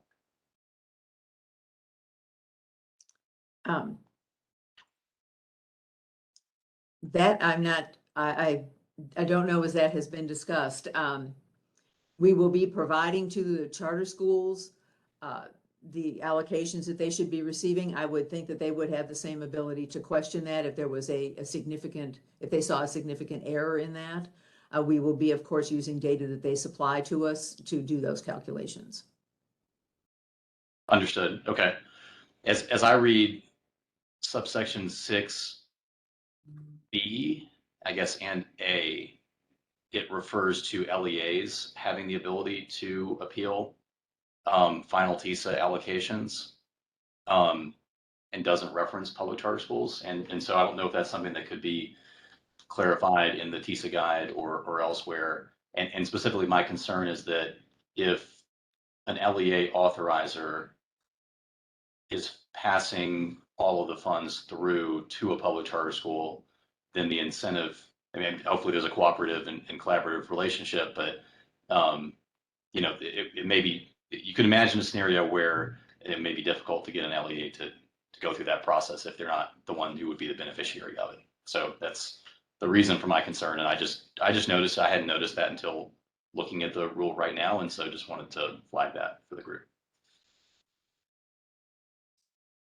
Madam Chair, Yes, Mr. Mullenhour. I would concur with Mr. Holt. That's an excellent observation. I believe Mr. Piercy may want to comment on that. Sure, if I may. Yes, Sam Mr. Piercy, Deputy Commissioner here at the department. I appreciate the flag and think that it is something we can further clarify and specify in guidance, how those interactions between charters and their authorizing LEAs should operate for that purpose. What I will note just for the group and for the public listening is that data that is driven by students in public charter schools is reported up through its authorizing LEA. So that is part of how that data funnels into their local student information systems and to the state. So as part of the projections that are turned around that Ms. Dursky mentioned earlier, LEAs and charters would be able to see what is being reported back up through those systems and how that is influencing estimates, giving another opportunity at transparency to have those conversations both throughout the year leading up to final allocation period. Thank you. And I think that the department's efforts at transparency and just the transparency that comes from Tisa itself are laudable and excellent. And I wonder if there is a need for a solution, one could be just that there's guidance that if, or in rule in the future, that if a public charter school believes there is a need to appeal that and request that from their authorizer, that the authorizer shall initiate the appeal or something to that effect. That kind of keeps observes the reality that it's flowing through the LEA, but also ensures that if the public charter school has that concern, that they can ensure that there is an appeal to try to effectuate their concern. That's all I have. I just want to share the thought. Thank you all. Thank you, Mr. Holt. Are there other questions or comments? Is there a motion for positive, negative, or neutral recommendation on this particular item, data collection, calculations, and appeal rule?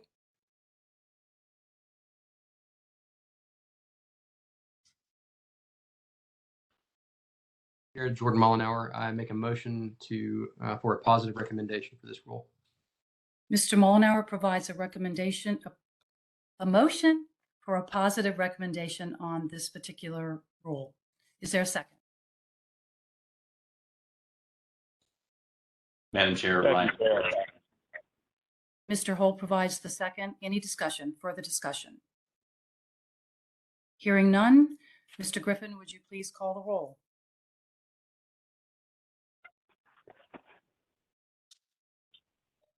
Mr. Cobbins. Aye. Mr. Darnell. Aye. Mr. Eby. Aye. Mr. Holt. Aye. Mr. Jensen. Aye. Mr. Mullenhour. Aye. Mr. Morrow. Aye. Mr. Wells. Aye. Madam Chairman? Aye. Madam Chairman, you have 9 ayes.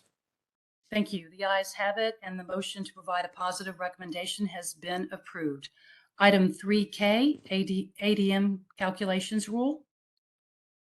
Mary Ann Dursky, ADM Calculations Rule 0520-12-05-.11. The ADM Calculations Rule describes the ADM calculations to implement Tisa. ADM will be calculated using the same methods as under the BEP. ADM data from the prior year will be used to calculate the following year's Tisa allocations. For example, ADM from the 22-23 school year will be used for the 23-24 Tisa allocations. Slight changes were made to this rule to improve clarity and address public feedback, including clarifying how ADM funding is calculated for small and sparse districts. I'm happy at this point to take questions from the board. Are there any questions?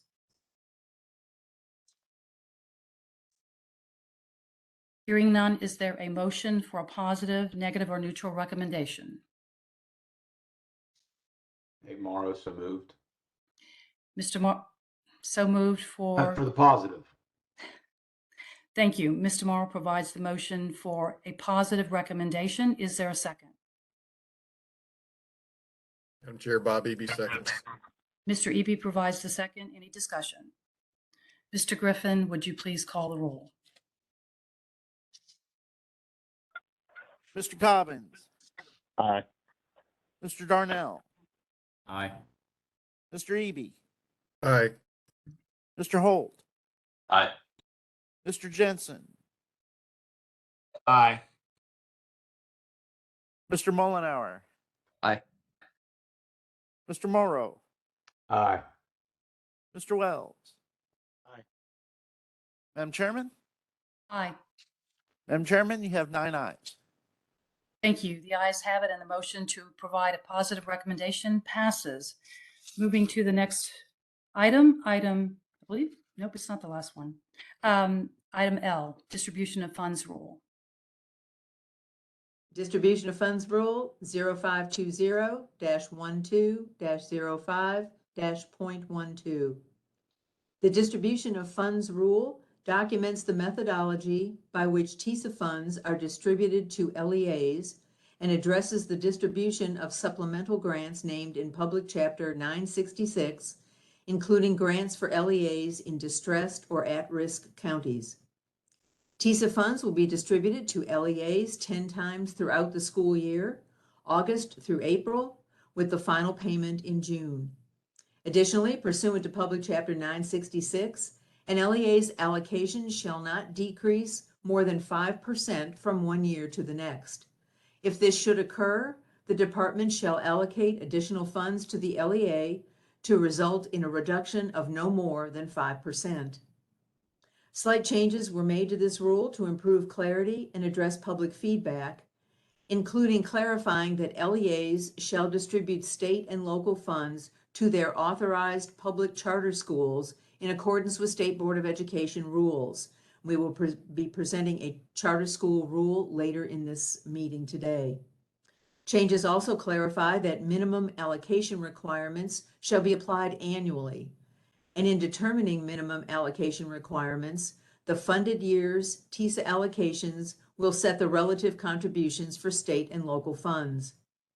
Lastly, a change was made to require the department to annually report longitudinal and comparative per pupil expenditures in a transparent and interactive format beginning no later than December 2024. At this point, I'm happy to take questions from the board. Are there questions for Ms. Dursky? Madam Chair? Mr. Mullenhour? Thank you. Ms. Dursky, thank you so much for your work on this. This is my time to express that. I'm going to step back for just a second and say that this is it's a complex overall funding formula, and I'm sure we have not gotten it perfect the first time, as much as you and your team have worked on it for so long. However, one of the things that I have appreciated about the process has been an emphasis on a number of principles, guiding principles, one of which is transparency. And I just wanted to ask if you could take maybe 30 seconds or a minute and just give us, give all stakeholders really, but us as board members and parents and taxpayers and so forth, just a little bit of insight into what you're anticipating in that last section 7, where you talk about the comparative, the longitudinal and comparative school and district level reporting. Can you give us just a little bit of a teaser? How is the department and how are we as a state going to make good on our commitment to transparency in having compiled this this funding formula? I believe the commissioner would like to respond to that. Commissioner Schwinn? Yes, happy to, Marian. So there's a few things, and I think we added that line into the rule specifically because there was public feedback that really wanted to ensure that was going to happen. And so while the rule doesn't outline the implementation piece and there isn't really any rulemaking around that reporting and transparency, we did want to be reflective of the public feedback that came into that. So what we've done is over the last, oh goodness, it's almost a year now, is we've looked at every state in the country and what they have done in terms of reporting and at grain size. We've also been in conversations with the U.S. Department of Education related to the federal requirements for reporting and transparency, especially on school finance, which we have not done as a state that reflects what their expectations are and certainly what's in ESSA. And so there are only a couple of states that do what we are moving towards, but we will actually be including an entire page on our school accountability and district accountability website. That is a requirement in ESSA. But what that will allow for is, one, the reporting on funding at the school level and at the district level. It will include expenditure reporting at the school level and the district level, which is also required in law. But ultimately, what we heard overwhelming feedback on is also the ability to break that down by student group and demographic, to break that down by district type, to break that down by region type, and allow for the general public to be able to compare and contrast a lot of that information. The thing that we will also be working towards, although I do not believe that is going to happen in the next 12 months, but what we have planned is to connect our academic accountability and some of those other indicators with our financial accountability so that we can start to look more at return on investment. We've had a lot of conversations with the General Assembly, specifically with the education chairs in the governor's office in the desire for especially for us on a reporting perspective to say, look, we've invested this much money in literacy, for example. Here's all the money that was invested at the school level for literacy initiatives. And here's the growth and improvement that we have seen in literacy, and to be able to do those calculations, which is ultimately, I think, what we are asked to be able to provide to the General Assembly on an annual basis. But we want that to be also a capability that the general public has.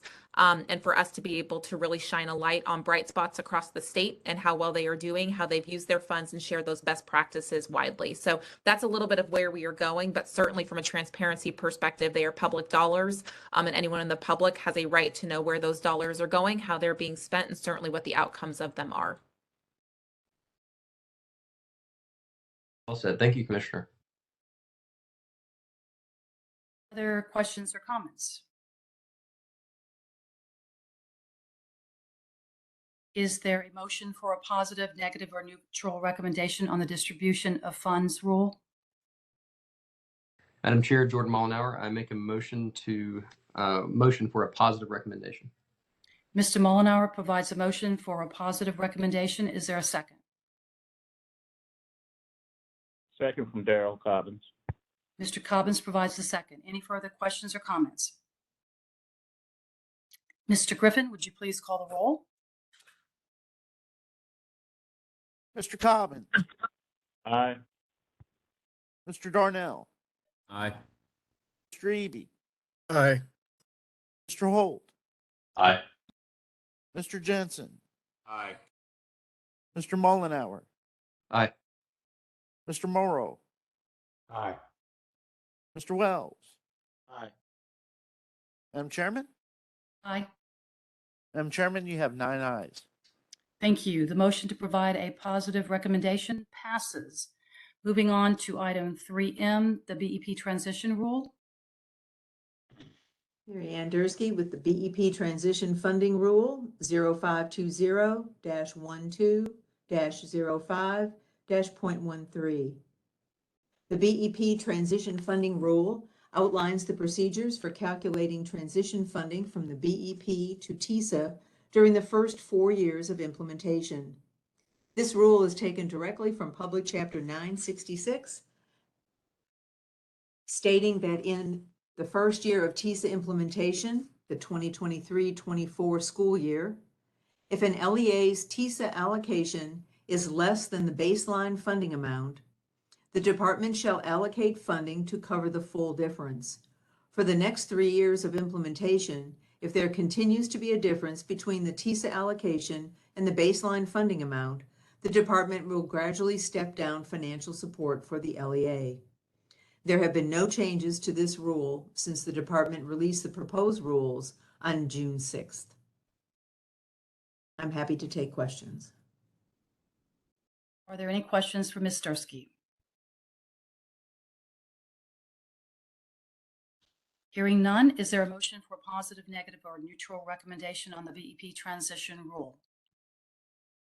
Warren Wells, I'll make a motion for a positive recommendation. Mr. Wells provides the motion for a positive recommendation. Is there a second? This is Nick Darnell, second. Mr. Darnell provides a second. Any discussion? Mr. Griffin, would you please call the roll? Mr. Cobbins, Aye. Mr. Darnell, Aye. Mr. Eby, Aye. Mr. Holt, Aye. Mr. Jensen, Aye. Mr. Mullenhour, Aye. Mr. Morrow, Aye. Mr. Wells. Aye. Madam Chairman. Aye. Madam Chairman, you have 9 ayes. The ayes have it, and the motion to provide a positive recommendation passes. Moving on to our last item in the TISA rules is item N, Educator Salary Increase Rule. Ms. Stursky, do you have that one too? Yes, ma'am. Please Educator proceed. Salary Increases Rule 0520-12-05-.14. The Educator Salary Increases Rule states that any annual increase in the TISA base amount may be restricted by the Tennessee General Assembly to provide salary increases to existing educators as defined in Tennessee Code Annotated 49.3.104.11 of Public Chapter 966. This section of the rule was taken directly from Public Chapter 966. Additionally, the requirements of the State Board of Education to increase the state minimum salary schedule and the requirements for LEAs, public charter schools, and the department to report on how state funds for salary increases were utilized are also taken from existing state law. One revision was made in response to our public feedback that the department shall report to LEAs and public charter schools the respective restricted amounts of funds to be used for educators' salary increases pursuant to this rule. And I want to clarify that the addition was we will supply both to the LEA and to each public charter school the amount of restricted salary funds. At this point, I'm happy to take questions from the board. Are there any questions? Is there a motion for a positive, negative, or neutral recommendation on the educator salary increase rule? Bob Eby moves for a positive recommendation on this salary increase rule. Mr. Eby provides a motion for a positive recommendation. Is there a second? Mullenhour, second. Mr. Mullenhour provides the second. Mr. Griffin, would you please call the roll?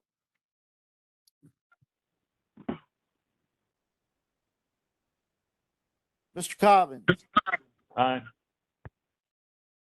Mr. Darnell, Aye. Mr. Eby, Aye. Mr. Holt, Aye. Mr. Jensen, Aye.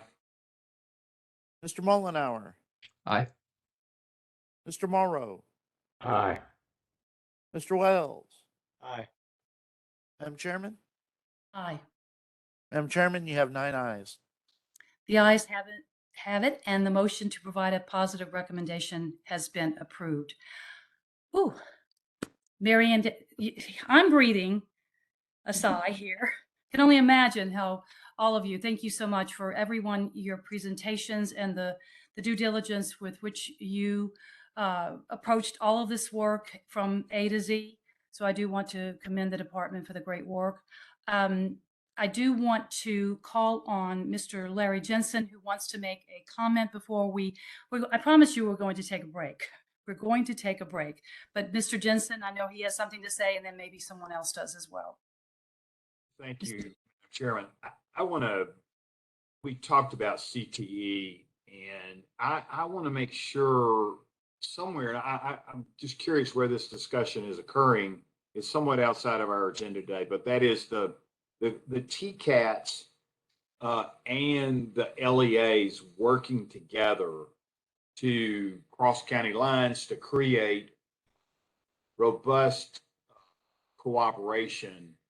And just curious if, does that fit anywhere, funding, otherwise that we need to, or maybe the department is working on that. But that's my question. Are we working toward that as we implement the things that the laws are requiring?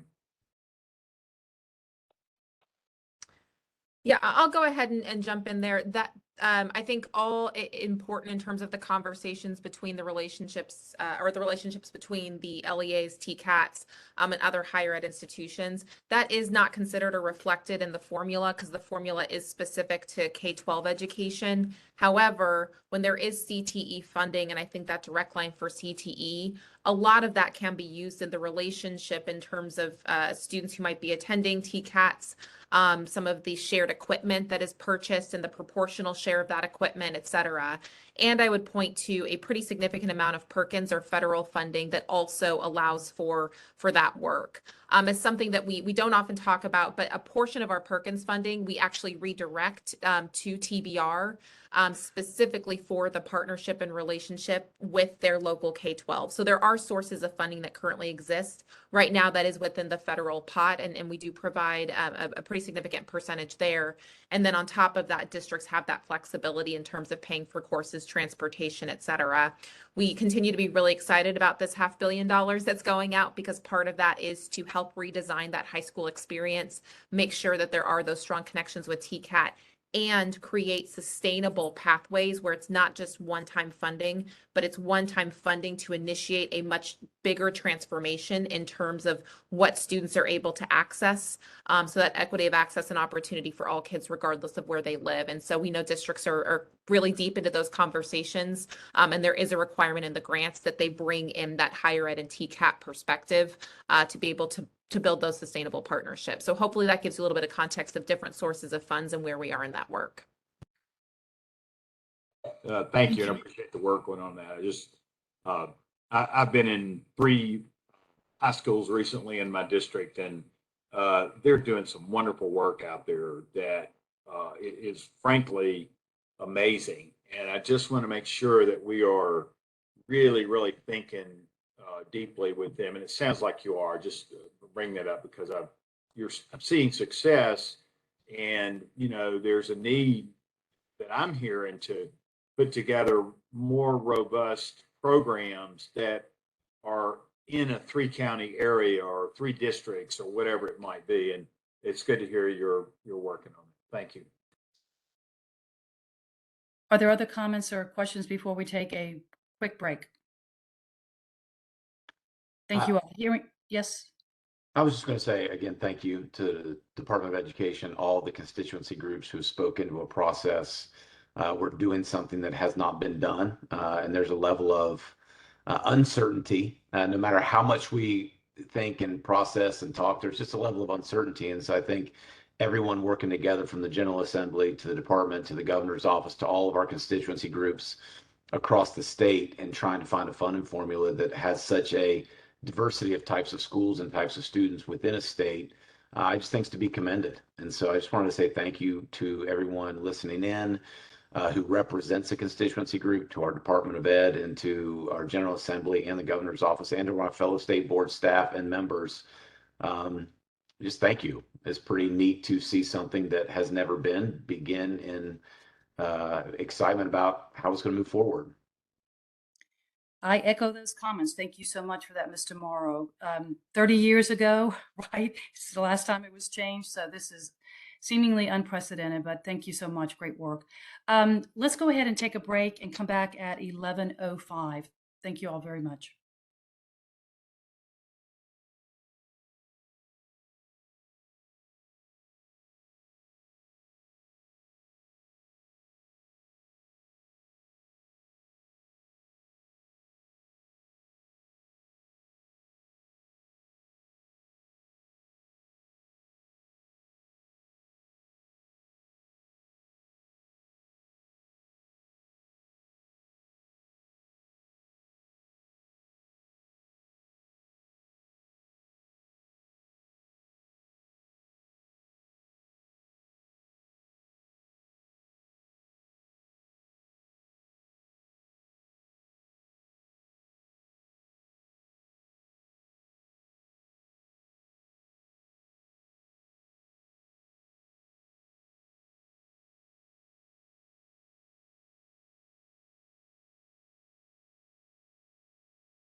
We will get started in less than 1 minute.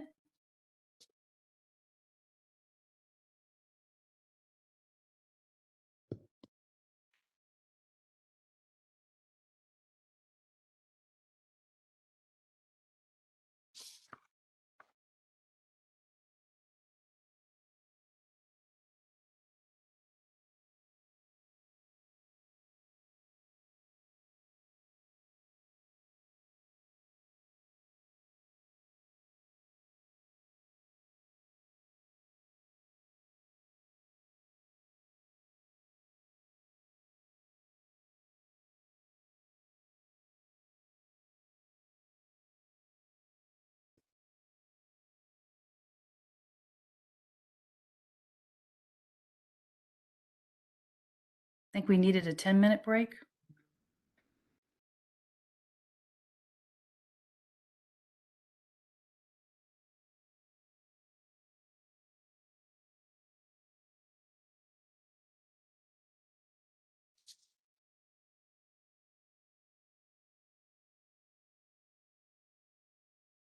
Everybody knows me, right? It is 11:05, so let's go ahead and reconvene with action items on final reading.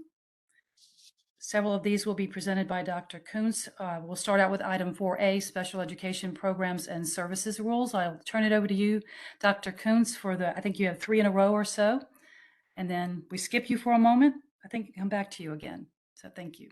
I have a few items, Madam Chair Lady. I am presenting the Special Education Programs and Services Rule 0520-01-09.10 and .11 on first reading. Special Education's Program and Services Rule addresses funding issues related to students with disabilities. This rule describes how students with disabilities will be counted for funding purposes, how funds will be allocated to local education agencies, and how local education agencies must maintain records related to funding. In 2022 legislative session, Governor Lee and the Tennessee General Assembly passed the Tennessee Investment in Student Achievement Act, which will transition the state to a student-based funding approach starting in the 23-24 school year. Due to the passage of Tisa and the proposed Department of Education rules necessary to implement Tisa, minor changes must be made to the State Board of Education rule to ensure that it does not conflict with the Tisa statute or rules. This item removes specific references to the basic education program from the rule. This item also proposes removal to the reference to the State Board of Education Policy 3.500 in section 0520-01-09-.11 until such policy is fully promulgated. State Board staff will conduct a rulemaking hearing between first and final reading to collect public feedback. The Department of Education recommends acceptance of this item on first reading.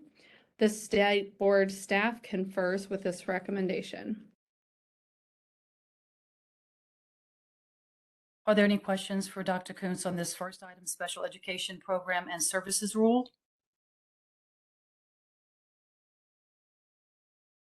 Hearing none, is there a motion to approve?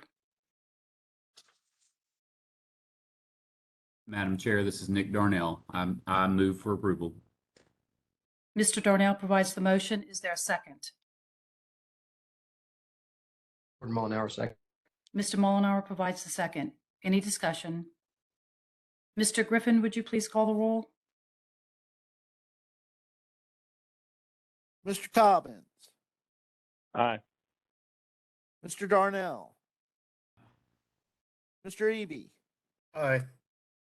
Mr. Holt, Aye. Mr. Jensen, Aye. Mr. Mullenhour, Aye. Mr. Morrow, Mr. Morrow, He had to step away. Mr. Wells. Aye. Madam Chairman? Aye. Madam Chairman, you have 8 ayes. The ayes have it and the motion is approved. Item 4B, Dyslexia Individualized Learning Plans Rule. Dr. Koontz. Madam Chairman, I bring to you on first reading the Dyslexia Individualized Learning Plans Rule 0520-01-22. In the 2020 legislative session, Governor Lee and the Tennessee General Assembly passed the Tennessee Investment and Student Achievement Act, which will transition the state to a student-based funding approach starting in the 23-24 school year. Due to the passage of Tisa and the proposed Department of Education rules necessary to implement Tisa, this item creates a new proposed rule that outlines requirements regarding dyslexia individualized learning plans, known as ILPDs. ILPDs are documents developed for students with characteristics of dyslexia that prescribe the academic goals, supports, and/or accommodations that a student may need to access classroom instruction. The rule delineates how students are identified as having characteristics of dyslexia and the required ILPD components at each grade band. Additionally, the rule sets ILPD requirements for local education agencies, such as parent notification requirements and oversight plan requirements. The requirements outlined in this rule mirror the requirements outlined in the department's proposed Tisa rules. State board staff will conduct a rulemaking hearing between first and final reading to collect public feedback. The Department of Education recommends acceptance of this item on first reading, and the state board staff confers with this recommendation. Are there any questions or comments for Dr. Coons? Madam Chair, this is Bob Eby. Yes, Mr. Eby. Yes, Dr. Coons. In the very last paragraph, it says an LEA shall provide to an English learner student identified as having characteristics of dyslexia in an individualized learning plan. How do you tell if an ELL student has dyslexia or not? Are they tested in their native language? And so how do you tell if it's the difference between ELL issue or dyslexia, and are there differences in funding as a result of that? Yep, so I'll answer your first question about how you would assess a student who might have characteristics of dyslexia and an English learner. There are specific types of universal reading screening subtests that are in native language and are specific to filter out language issues to make sure that the assessment is really looking at whether or not it's a reading disability or a reading challenge or a language barrier. So we did work very closely with our English language experts on our universal reading screening, and we do have options. The free Tennessee universal reading screening option has a specific dyslexia screener for students that have English language learner as a characteristic. So there are criteria and screeners that do that specifically, and made sure that those would be available to districts as we were thinking through this process. As you look at different unique learning needs, characteristics of dyslexia would flag as a ULN unique learning need, and there would be funding under that unique learning need. English language learners have depending on their tier, would be an EL Tier 1, which would be a ULN 2, 4, or 5. So they would receive a separate funding for English learner and a separate funding for characteristics of dyslexia. Thank you. Certainly. Dr. Coons, would you clarify something on page 2, dyslexia individualized learning plans? It's item 1A2. Previously, the language said that displays deficits in 3 or more of the list below, and then it changed to 50% of the subtest. Would you clarify why the switch from 3 from the list below to 50% of the subtests, and would you give us some idea of how many subtests there are? Certainly. In working with the field and the Dyslexia Advisory Council, one of their key pieces of feedback was that, as you look at developmentally appropriate subtests, those in that minimum universal reading screening matrix, there are different subtests for different grade levels. And there may not be 7, which are listed there: the phonological awareness, phonemic awareness, sound symbol, alphabetic knowledge, decoding, rapid naming, and encoding. That is the full suite. Some of those might be appropriate for a kindergartner. Some of those might only be appropriate for an older student. And they really recommended and encouraged us to think about 50% of those characteristics versus a hard number of 3, because they differentiate as you hit different grade levels for different students, and thought that would be a more appropriate way to really look at characteristics of dyslexia. Thank you for sharing that, and I appreciate the feedback from those in the dyslexia community who understand this and know this and have helped guide in making this change. So thank you for clarifying that. Absolutely. Any other questions or comments for Dr. Coons? One more, just to follow up on, Yes, Mr. Hall.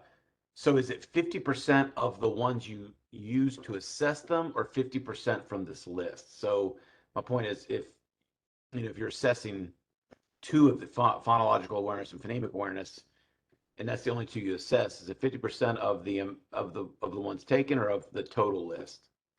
Of the ones taken, it would be 50% of the things that are appropriate discrete for reading in that grade level. Okay. And districts have that appropriate versus inappropriate screeners for each of those different grade levels, sort of tying into what we talked about before. Right. That minimum matrix is something that we implemented in the Tennessee Literacy Success Act. So it's something that we've used through the Tennessee Literacy Success Act and will build out for the remaining grade levels as well. Okay. Okay.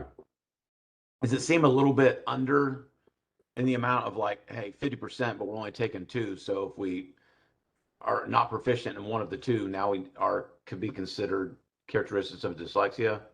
Well, it also takes into consideration those deficit models and those deficit models as part of that minimum matrix. So it really understands what is happening at reading at that particular developmental and what are the levels of deficit that would flag as concerns.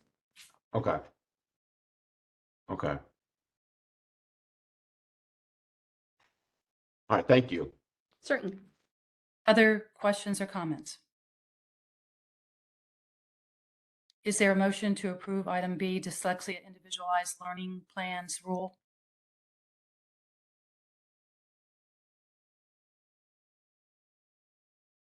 Bob Eby so moves.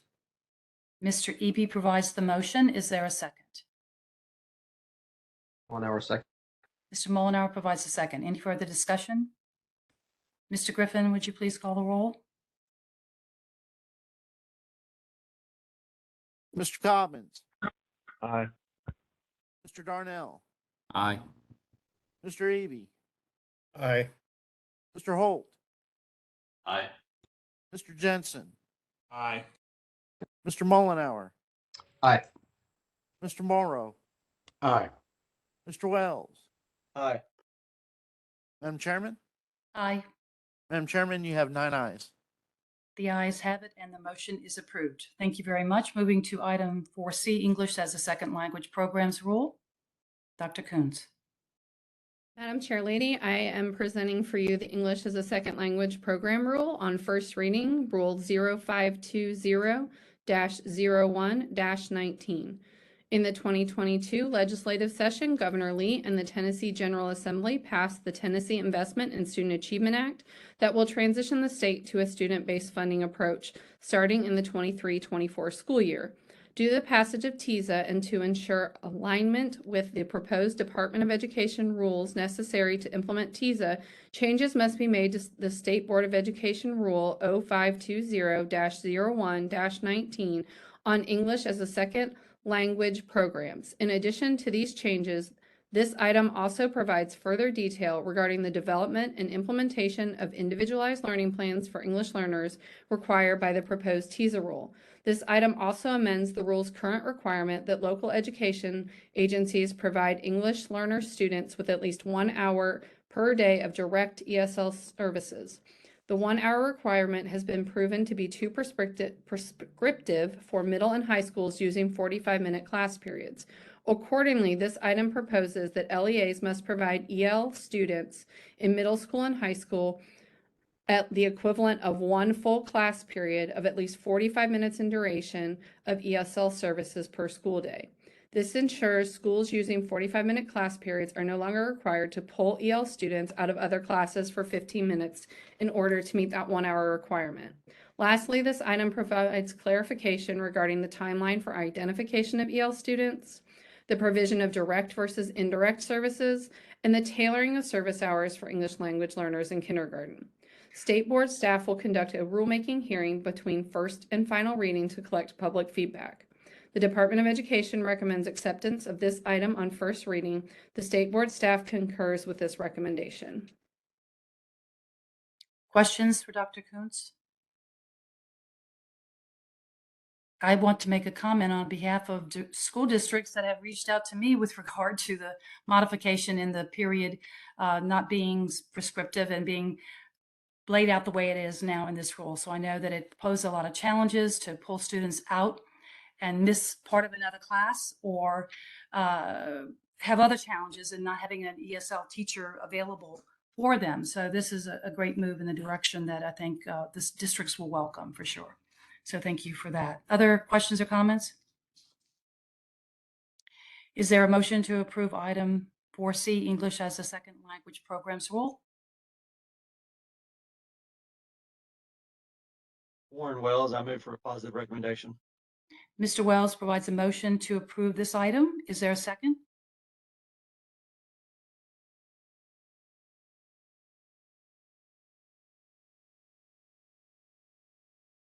Second, Daryl Cobbins. Mr. Cobbins provides the second. Any further discussion? Mr. Griffin, would you please call the roll? Mr. Cobbins, Here, I'm sorry. Aye. Mr. Darnell, Aye. Mr. Eby, Aye. Mr. Holt, Aye. Mr. Jensen, Aye. Mr. Mullenhour, Aye. Mr. Morrow, Aye. Mr. Wells. Aye. Madam Chairman? Aye. Madam Chairman, you have 9 ayes. The ayes have it and the motion is approved. Thank you, Dr. Kuntz. We'll give you a small break and turn it over to Mary Ann Dursky, who's already had her day on the platform. So here we go. Thank you. Charter schools. Thank you, Madam Chair. I'm Mary Ann Dursky, presenting the Charter School Allocation of State and Local Funds Rule 0520-01-14-01-.03. This rule addresses the allocation of state and local funds to public charter schools. In the 2022 legislative session, Governor Lee and the Tennessee General Assembly passed the Tennessee Investment in Student Achievement Act that will transition the state to a student-based funding approach starting in the 2023-24 school year. Due to the passage of Tisa, and in order to assure alignment with the proposed Department of Education rules necessary to implement Tisa, changes must be made to the Charter School Allocation of State and Local Funds Rule 0520-14-01-.03. This item revises the rule to describe how public charter schools will be allocated state and local funds under Tisa.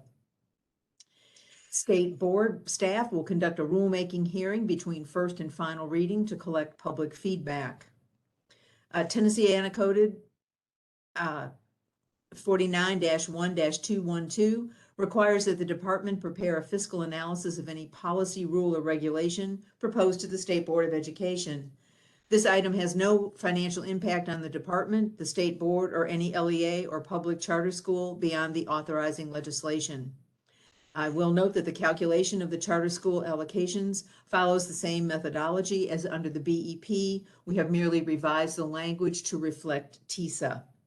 The Department of Education recommends acceptance of this item on first reading. The State Board of Education staff concurs with this recommendation. At this point, I'm happy to take any questions that anyone may have. Are there any questions for Ms. Dursky? Madam Chair, Bob Eby. Yes, Mr. Eby. First, just something needs to be cleaned up between first and second reading. There's several places. 12A1 is an example where we use the word must, needs to be shall. I think there's 4 or 5. So I would do a find search must and replace that with shall. Secondly, on number 6, it says the charter school shall receive the respective amount of outcome bonus funds. Would earned be a better word there? The charter school shall receive the earned amount of outcome. Respective is kind of vague, I think. So something to think about. Okay, we will make a note. That's all. I have, oh, yes. Oh, no, go. Mr. Holt, go ahead, please. Okay. I'll go last. Yeah.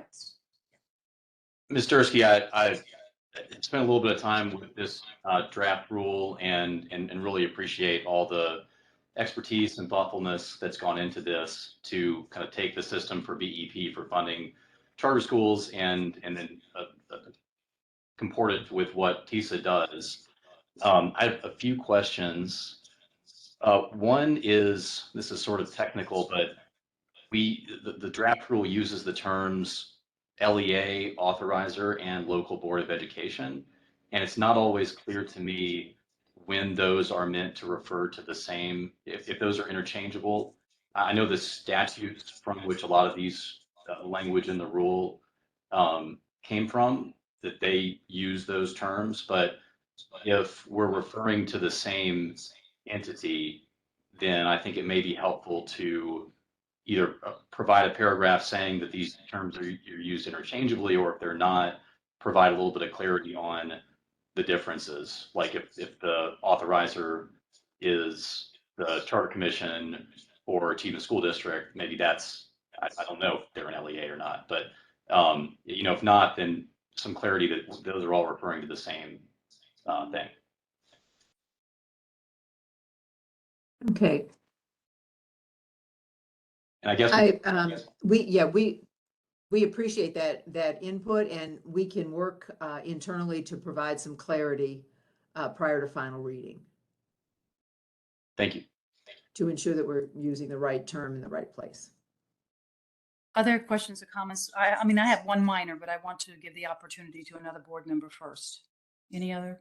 Yeah, I have a few more. Madam Yes, Chair. yes, go ahead, Mr. Holt. I'm looking at in the section final allocations D, so 12D refers to the department running the Tisa formula, and that authorizers may opt to run the formula more frequently in alignment with respective charter agreements. Would authorizers have the technology to run the formula to figure out what the Tisa allocations are for their authorized charter schools? Yes, we have a Tisa calculator that is available to all of our LEAs and charter schools, and they can utilize the appropriate student data and run the calculator themselves. We're required to run it at those particular points during the year by statute, and the department will do so at those points in time: October, February, June, and then when all of the final expenditure reports are in. So the department will do it at those 4 points during the year, but this just gives the LEAs and the authorizers and the charters the opportunity to run it on their own during the year at other times. Okay, great. Thank you.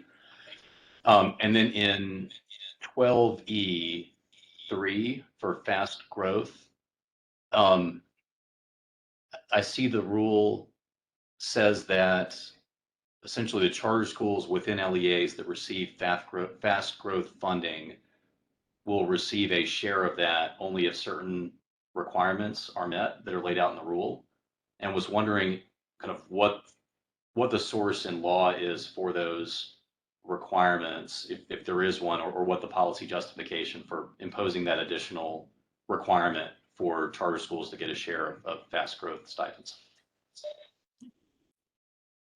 Most of the fast growth section in Tisa does not actually apply to charter schools because they are funded on a current year basis.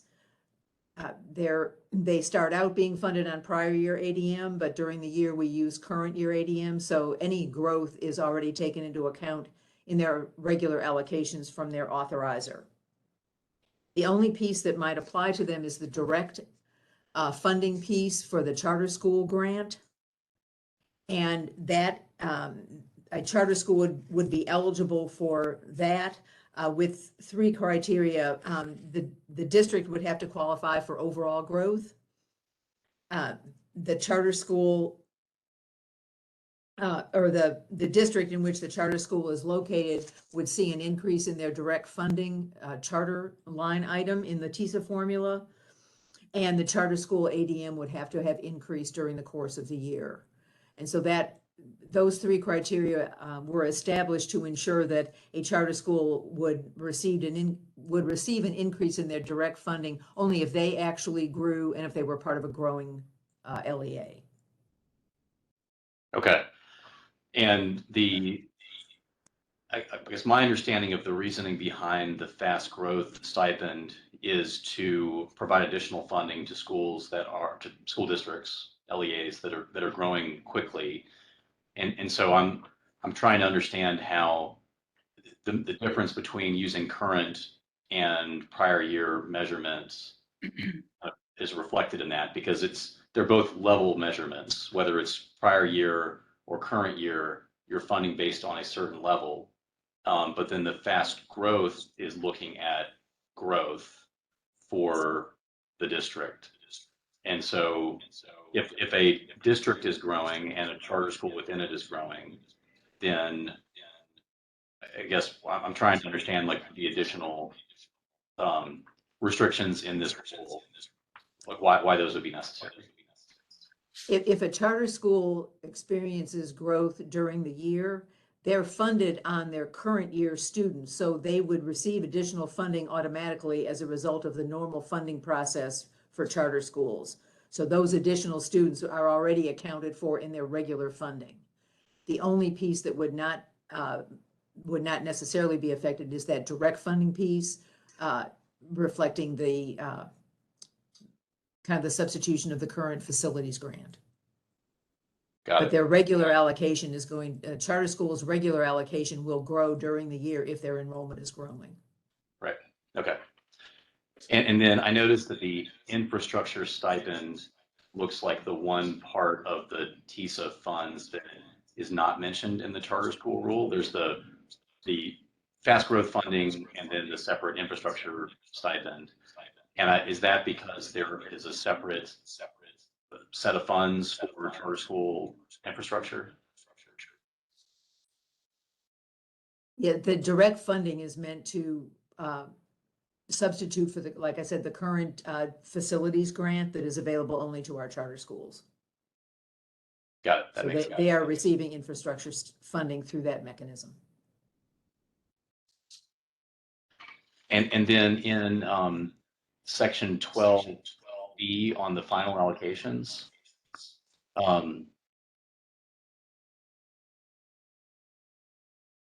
actually, I think you've already answered that, so no need to ask that question. All right. Thank you, Ms. Dursky. I appreciate your time. You're very welcome. And any other board members before I give just a very minor recommendation? Okay. On item 12A, a local board of education, it says shall allocate to each charter. I would just recommend changing allocate to disperse, because I believe that's what we intend here. They're actually dispersing the funds. So that's a minor recommendation for a change.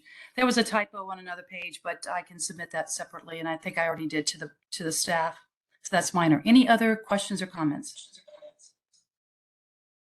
The only thing I would add, Madam Chair, on top of the allocation versus disbursement is I think the term allocation, allocate is used multiple times throughout the rule. And so if the term were changed in one place, we want to be clear that it's changed throughout, or there's some clarification that that's intended throughout. Excellent point. Madam Chair, this is Angie Sanders. Yes, Ms. Sanders. One point on that is I just want to mention the term allocate is coming directly from the law. Okay. So that is why you are seeing that term throughout. So we can have a conversation with the department about that, but that may be a little harder to change. Since it is in the law, then I don't think we're in a position to be recommending any changes to it, but you can certainly have that conversation and make a determination. It's just a minor point, as I said earlier. Okay, thank you. Any other questions or comments? Is there a motion to approve item 4D, charter schools?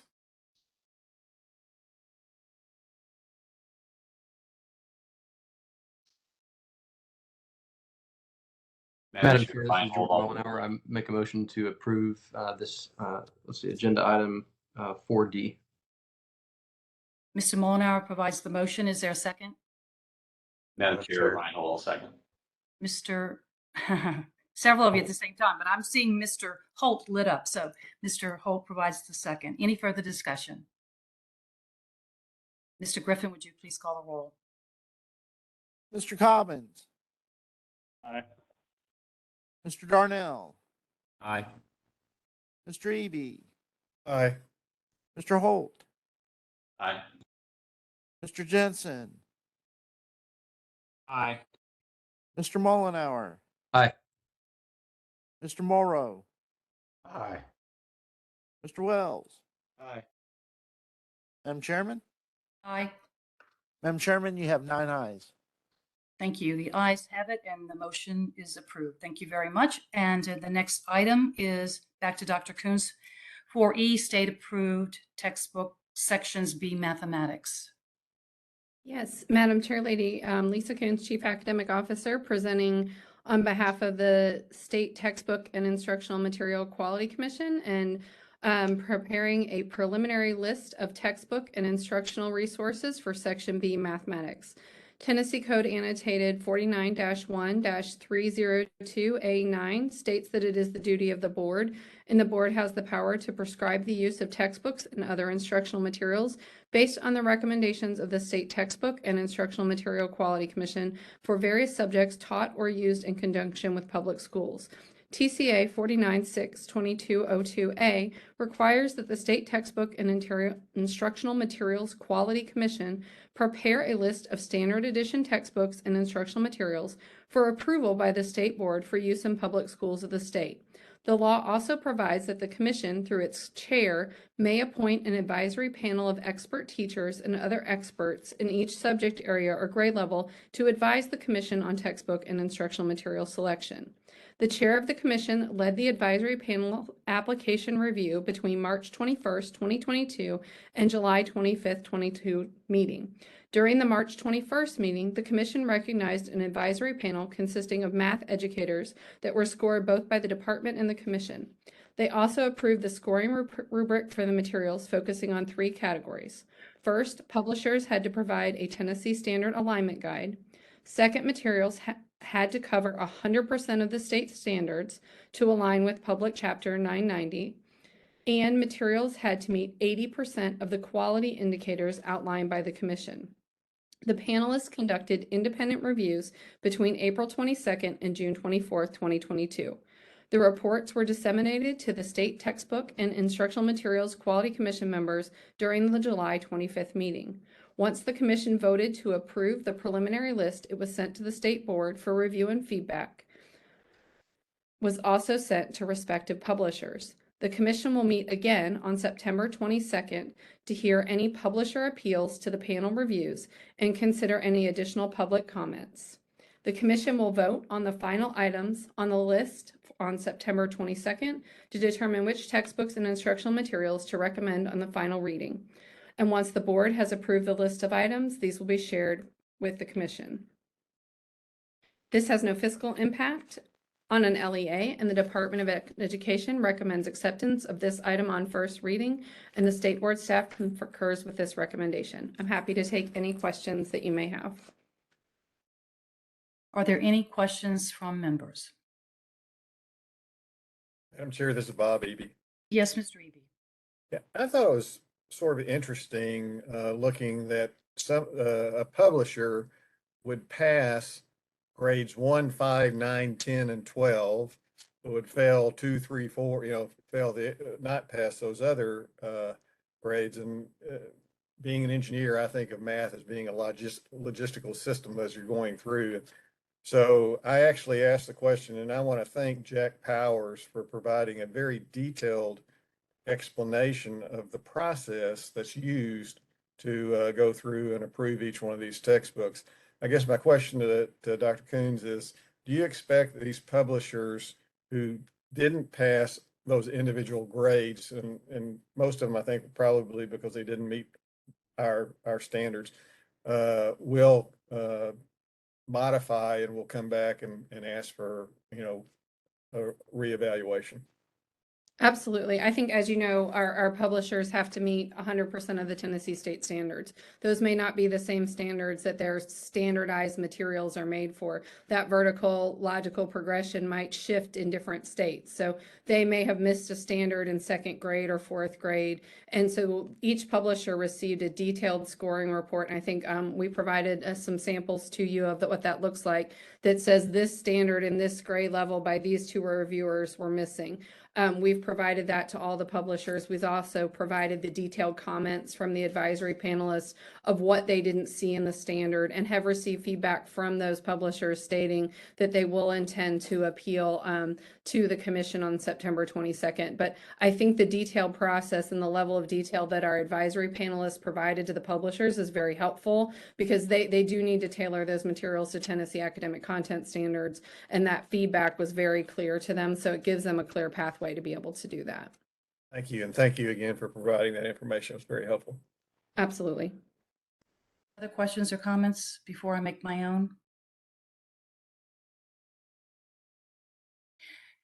Very similarly to what Mr. Eby said, Dr. Coons, I also had some questions, and I know I received a reply from Jack Powers last night as well with a lot of great information. But one of the things that troubles me is, and I want clarification to be stated in this forum, this list of vendors appears to me to be much smaller than those that have been vetted in the past. And I think part of the response is not as many actually applied for approval for their textbooks. But would you speak to some of that, as well as, and I'll come back and ask the second part of the question.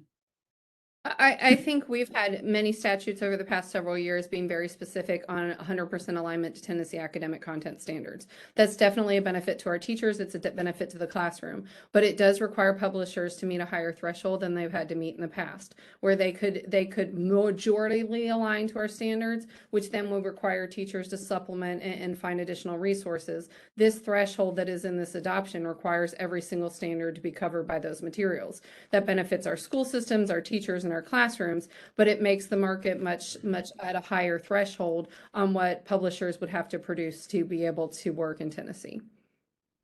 Thank you for clarifying that. And then the list that is on the website, excuse me, is pretty extensive. And so the previously approved textbooks that are out there today, I understand it's not just textbooks, but it certainly is a very lengthy list. And I didn't take the time to figure out what's textbook versus supplemental materials or other type of documents.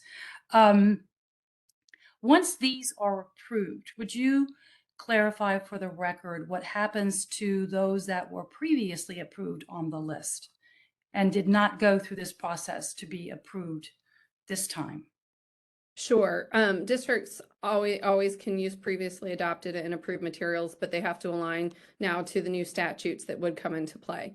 Anything that has been used that is not aligned to current statute would have to be replaced by districts or go through a waiver process. Thank you. I did want that to be clarified for the record, because I think it's important for everyone to understand, because of the changes in the law, that materials that reference or not aligned to our standards would not be utilized, and there's certain reference to other terminology that would not be acceptable. I'm about to lose my voice, and I have not spoken anywhere nearly as much as you and Marianne Dursky. I think that pretty much clarifies, and again, thank you for Jack for providing the detailed information. I think it would be beneficial at some point in the time, maybe in a workshop, for members to have access to that kind of information to help them understand. Because when you're new, it's a process that's not really fully understood.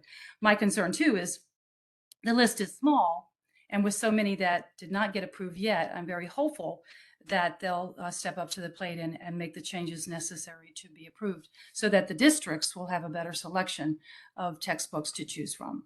So thank you very much. Other questions or comments? Madam Chair, Jordan Mollenauer. Yes, Mr. Mollenauer. Thank you. Dr. Coons, just a very quick question. Were any of the proposed curriculum not approved due to violations of the prohibited content statute?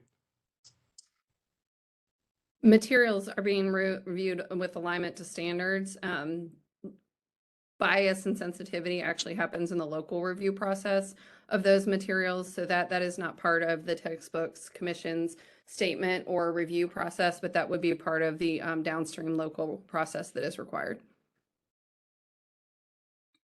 Thank you. Other questions or comments? Hearing none, is there a motion to approve the state-approved textbook sections B mathematics?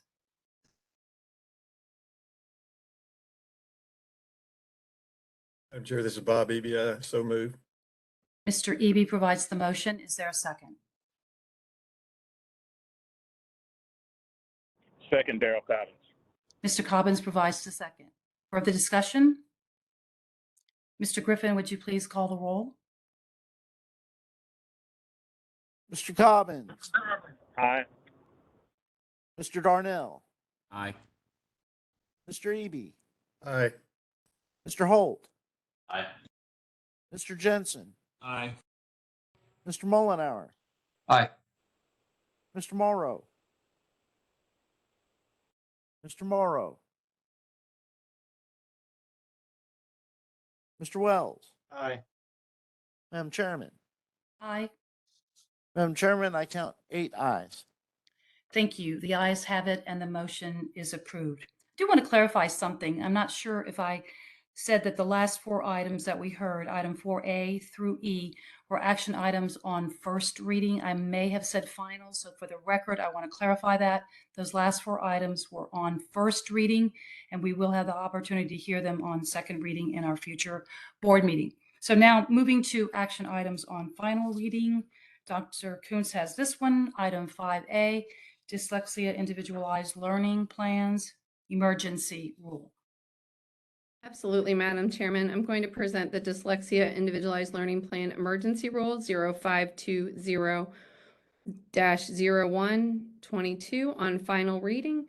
In the 2022 legislative session, Governor Lee and the Tennessee General Assembly passed the Tennessee Investment and Student Achievement Act, which will transition the state to a student-based funding approach starting in the 2023-24 school year. Tisa defines unique learning needs as including a learning need for which an LEA must provide a student services, interventions, accommodations, or modifications to meet the student's needs pursuant to the number of laws, including TCA 49-1-229, which addresses students with characteristics of dyslexia. TISA requires that these services and accommodations be documented in a written plan. Due to the passage of TISA and the proposed Department of Education rules necessary to implement TISA, the item creates a new proposed rule that outlines requirement regarding dyslexia individualized learning plans, or ILPDs. ILPDs are documents developed for students with characteristics of dyslexia that prescribe the academic goals, supports, and/or accommodations that a student may need to assess classroom instruction. This rule delineates how students are identified as having characteristics of dyslexia and the required ILPD components for each grade band. Additionally, the rule sets ILPD requirements for local education agencies such as parental notification requirements and oversight plan requirements. The requirements outlined in this rule mirror the requirements outlined in the department's proposed TISA rules. This rule is being sought as an emergency rule in accordance with TCA 4-5-208A5 to ensure that requirements for ILPD students with characteristics of dyslexia are clear for LEAs and to ensure that LEAs can begin development of ILPDs in the 22-23 school year. The number of students as having characteristics of dyslexia and who have ILPDs in 22-23 school year will impact the funding an LEA receives through TISA starting in the 23-24 school year. A permanent version of this rule is also being heard on first reading at this meeting. The Department of Education recommends approval of this item on first and final reading. The SB staff concurs with this recommendation. Are there any questions?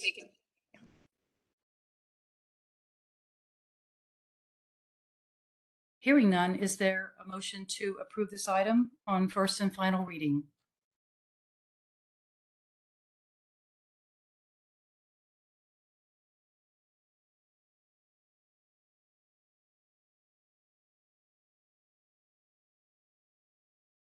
I'm sure Move.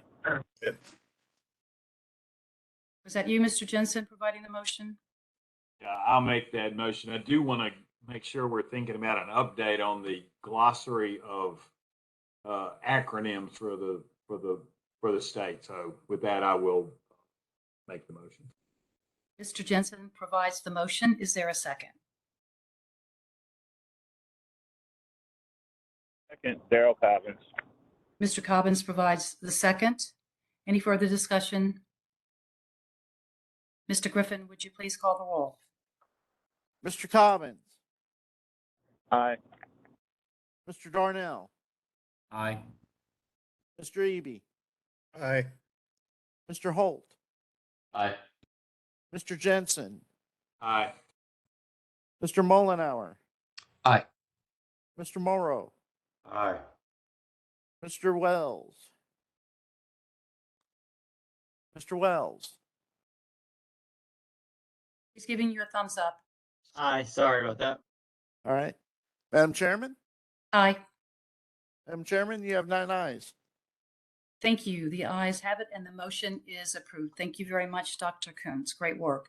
And for our team who also worked with you closely on these rules and bringing them before us this morning. I started to say this afternoon. I feel like it's the afternoon. Does anybody else? Anyway, thank you so much. Moving into It is afternoon in the east. Aha, that's why I feel like I'm in the Eastern time zone. Okay, very good. Thank you so much. Our next item is item 5B, Resolution 2022-01. I want to recognize Vice Chairman Eby to move adoption of this resolution to get it properly before us. Mr. Eby? Yes, Madam Chair, I move adoption of the resolution. Mr. Eby provides a motion to adopt the resolution. Is there a second? Madam Chair, Madam just real Chair. quick, quick comment. Yes, Um, Mr. Just I look forward to voting on this here in just a second, and in fact, I'll make the motion here, or I'll second the motion here in just a moment. Just to speak for myself for just a second, I want to explain a little bit about my mindset in voting to approve this. I think Before you do that, Mr. Yes, ma'am. Mullenhour, I apologize for interrupting you, but what I want to do is get the motion on the record to adopt, and Mr. Eby has provided that, and then I'll get the second. I'll And then second. we'll move in to discussion. And if it's okay with you, Mr. Mullenhour, I already saw a hand signal from Mr. Darnell who wants to provide, I believe, the second. Mr. Darnell? Yes, Madam Chair, I will second. Okay, so now we have a motion and we have a second. So this item is properly before us. And before we move into discussion from other members, I'm going to turn it over to Mr. Eby again, because I want him to share some opening remarks and comments. So just before we move into this discussion, but let me back up. Before Mr. James tells me I'm stepping out of line here. What we need to do is have Mr. James report the resolution so that everyone hears the content of the resolution. Then I'll turn it back over to Mr. Eby, and then we'll open it up for discussion, and I'll come to you first after that, Mr. Mullenhour. Mr. James, would you please report the resolution? Board considers the resolution SBE Resolution 2022-01, a resolution of the Tennessee State Board of Education by Madam Chairman Hartgrove, Vice Chairman Eby, and Mr. Darnell. Whereas it is fitting that the members of the board should pause to recognize the untiring commitment of the members of the teaching profession in Tennessee. And whereas Tennessee's standards for educator training and preparation are among the more rigorous in the United States, with the educator preparation providers having accountability to this board. And whereas Tennessee has among the highest cut scores for EdTPA and maintains praxis cut scores at the nationally recommended level in every subject assessment to maintain excellent professional standards. And whereas Tennessee has undertaken varied paths to educator licensure while maintaining robust standards for the profession. And whereas Tennessee's educator preparation providers work diligently to graduate educator candidates across the state who are prepared to teach students in various content areas and ensure their students are ready for post-secondary education or careers upon high school graduation. And whereas rising to the challenge, Tennessee's educators push themselves and their students to greater achievement. And whereas Tennessee's students, in no small part due to the encouragement and tutelage of its teachers, become prominent and critical contributors to a growing and thriving Tennessee economy and culture. And whereas Tennessee's teachers have supported the intellectual growth of countless generations, inspiring our citizens to become pioneers in every field of human endeavor. And whereas Tennessee's teachers often evince the highest standards of probity and integrity, serving as partners in education with parents, students, and members of the communities in which they live. And whereas most educators deserve high praise and appreciation for their daily successes in the classroom while operating in varied and challenging environments. Now, therefore, be it resolved by the State Board of Education of the state of Tennessee that we do hereby commend Tennessee's teachers for their honorable and astute service to the good people of Tennessee. Be it further resolved that an appropriate copy of this resolution be posted on the State Board of Education website in this final clause from such copy. Thank you, Mr. James. I now recognize Mr. Bob Eby I should say Vice Chairman Eby, to begin our discussion. Thank you, Madam Chair. The board may remember that we had this on as a resolution in our July board meeting, but I moved that we would postpone that until our August board meeting because I felt like it would closer to the start of school and have more impact and acknowledgement and recognition from the teachers as they begin school.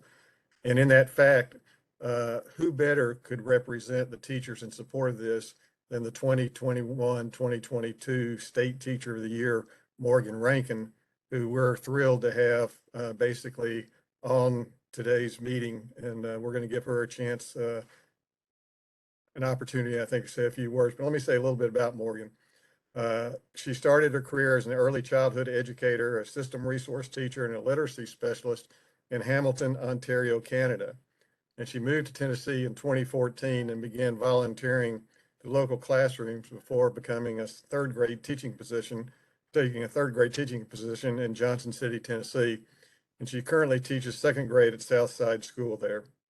She's an active member of the Technology Teacher Leaders in Johnson City, a founding member of the Blue Ridge Literacy Project, an initiative dedicated to delivering professional development and research-based literacy practices to Tennessee teachers at the annual Teach, Read, Lead conference.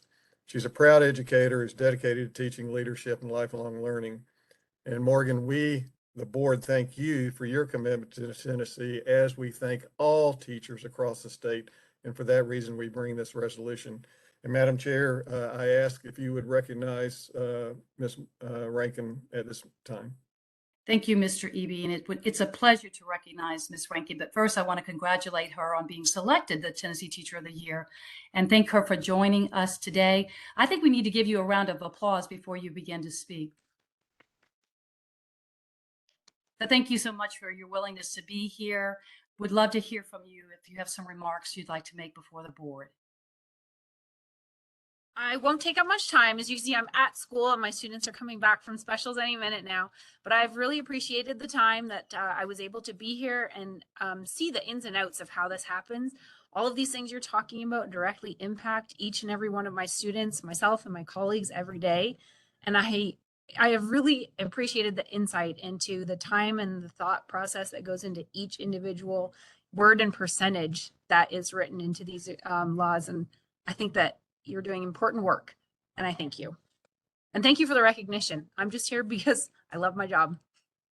Well, thank you so much, because you are the one who's doing the important work along with all of our other educators across the state. We do what we do because you do what you do, and we care deeply about the students just like you do. So thank you so much. Glad you could join us. You have a great rest of the day. Okay, now we're going to open it up for comments from other members, and I'm going to turn to Mr. Mollenauer for his comments. Yes, thank you, Madam Chair, and thank you, Ms. Rankin, for joining us if you haven't already jumped off the call. I just wanted to say very briefly that I'm looking forward to voting for this resolution, of course, here momentarily, but I also want to make sure that to the extent that anyone might misunderstand at least I'll speak for myself. I can't speak on behalf of the board, but the intent is to recognize that this is a big tent. There's a lot of people working for our teachers and our students and our educators, and administrators and everyone who's a part of that work each day. And to the extent that that they're not here and can't vote for this, I just think it's worth at least noting that the legislators, the department, the board staff, our governor's office, our governor, so many people who have worked every day to bring so much of this work to fruition aren't here to vote for this today, but it's nonetheless, it's certainly the statement that that I hope the teachers and educators receive from the board, but then also recognizing that that it's in no way intended to be exclusive of all of those many other stakeholders who work to bring this work, good work, to fruition. So thank you. Other comments from other members? Madam Chair. Yes, Mr. Darnell. It is a heavy lift sometimes to represent the teachers of this state. And I don't take that lightly. As an educator of entering year 17, you know, our jobs are sometimes tough. They are long hours. They are hoping that everyone could understand the things that we see and that we go through on a daily basis. But in the end, we continue our fight. We continue the work that we do because the children of this state in this country need us. And that's why we continue to do what we do. And makes me a little emotional sometimes when I think about why we come to work each and every single day. And so I think this is a small token of gratitude that we can share with everyone that is involved in our education system. So thank you to everyone. Thank you, Mr. Darnell. Are there other comments? Yes. Yes, Mr. Morrow. Chairman Hartgrove. I just want to say, similar to Nick, as a 20-year educator who went through the Educator Prep program right here in the state, I love that we get to celebrate and honor Ms. Rankin. So thankful for the work you're doing. I mean, your front lines right there doing it. And I would just love for us to consider that this becomes something we look at doing annually as we begin a school year, that it just begins to sort of be a process to recognize those who are doing it and who really are bringing our next generation of students in the state of Tennessee to life and helping them discover who each one of them are. And just thought it would be very important for us to sort of maybe mark this as an annual occasion to both recognize individual teachers who are doing it and celebrating them, and just always taking the time to express our gratitude for all the many constituencies that have poured into the education process in the state of Tennessee, no more so than the teachers who do this day in and day out, often many hours beyond when the school day starts and when the school day ends. So my only encouragement was that let's not make this a one-time thing, but let's make this an annual thing where we can start the year with honoring, affirming, and celebrating our teachers. I will personally say I like that idea, because I know we often believe it feels like we're isolated, and we make these policy and rules that can be daunting and seemingly onerous to districts. And I think, you know, providing this resolution today is a statement of our support. And we hope that all of the teachers will have an opportunity to see it, and that it's not just, as you said, Mr. Morrow, a one-time opportunity, because I don't think we can say it often enough. And as often as we do it, I think the more the message will come through that the profession is deeply cared for, and every individual teacher who's working hard and diligently every day, and not just teachers who are in the classroom, but all of the educators who've risen to other positions, like Mr. Darnell, who started out as a classroom teacher and was an assistant principal, now principal. All of those positions are critically important. So yes, not one and done, but as often as possible. So I like that very much, Mr. Morrow. Other comments? Madam Chair, this is Bob Eby. Yes, Mr. Eby. A couple of comments. First, I think there's a reason that we have an educator as a member, as a requirement as a member of our board, and that's because of the perspective that they have is so important to us. And you know, we thank Nick and Nate and who are educators, for their efforts, and that's an important perspective. I would like to also offer, if you as being a co-sponsor, as well as Nick, that any board member who would affirm this vote, if they would like to sign on co-sponsors, to notify Casey, and we can put them on as co-sponsors of this resolution. I like the idea of doing this annually too. Other comments? Thank you, Mr. Eby. Other comments? Okay, we have a motion and a second to adopt the resolution. If you want to sign on as a co-sponsor, you'll just simply let Mr. Griffin know. And now I will ask for a roll call vote to determine if this resolution will be adopted. Mr. Griffin?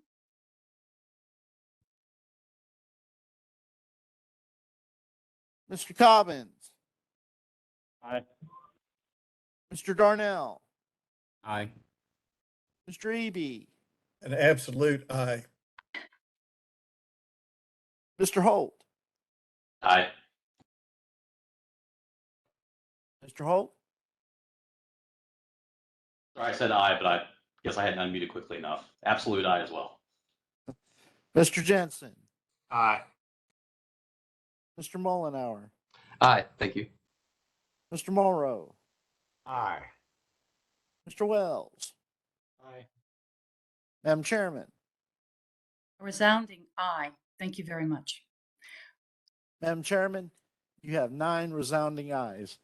Okay, thank you, Mr. Griffin. The ayes have it and the motion is adopted. Thank you all very much. I'm so glad that we could get this accomplished today at the start of the school year. And thank you again, Ms. Ranking, for joining us. I do also want to step back and thank all of our presenters today from the department. And as always, thanks to our great team for their efforts to pull this meeting together and the work that they do behind the scenes in reviewing all the documents in advance of them coming to us. And we should never, ever underestimate the amount of work that goes into the work that they do, especially because we have a very small and yet mighty staff. So thanks to our team led by Dr. Sarah Morrison. Unless there are any other comments or suggestions for this meeting, I move that we adjourn. Or I should say, we are adjourned. Thank you all so much. Thank you. Bye. Have a great Thank you, week. Madam Chair. Thank you, everyone. Thank you. Goodbye.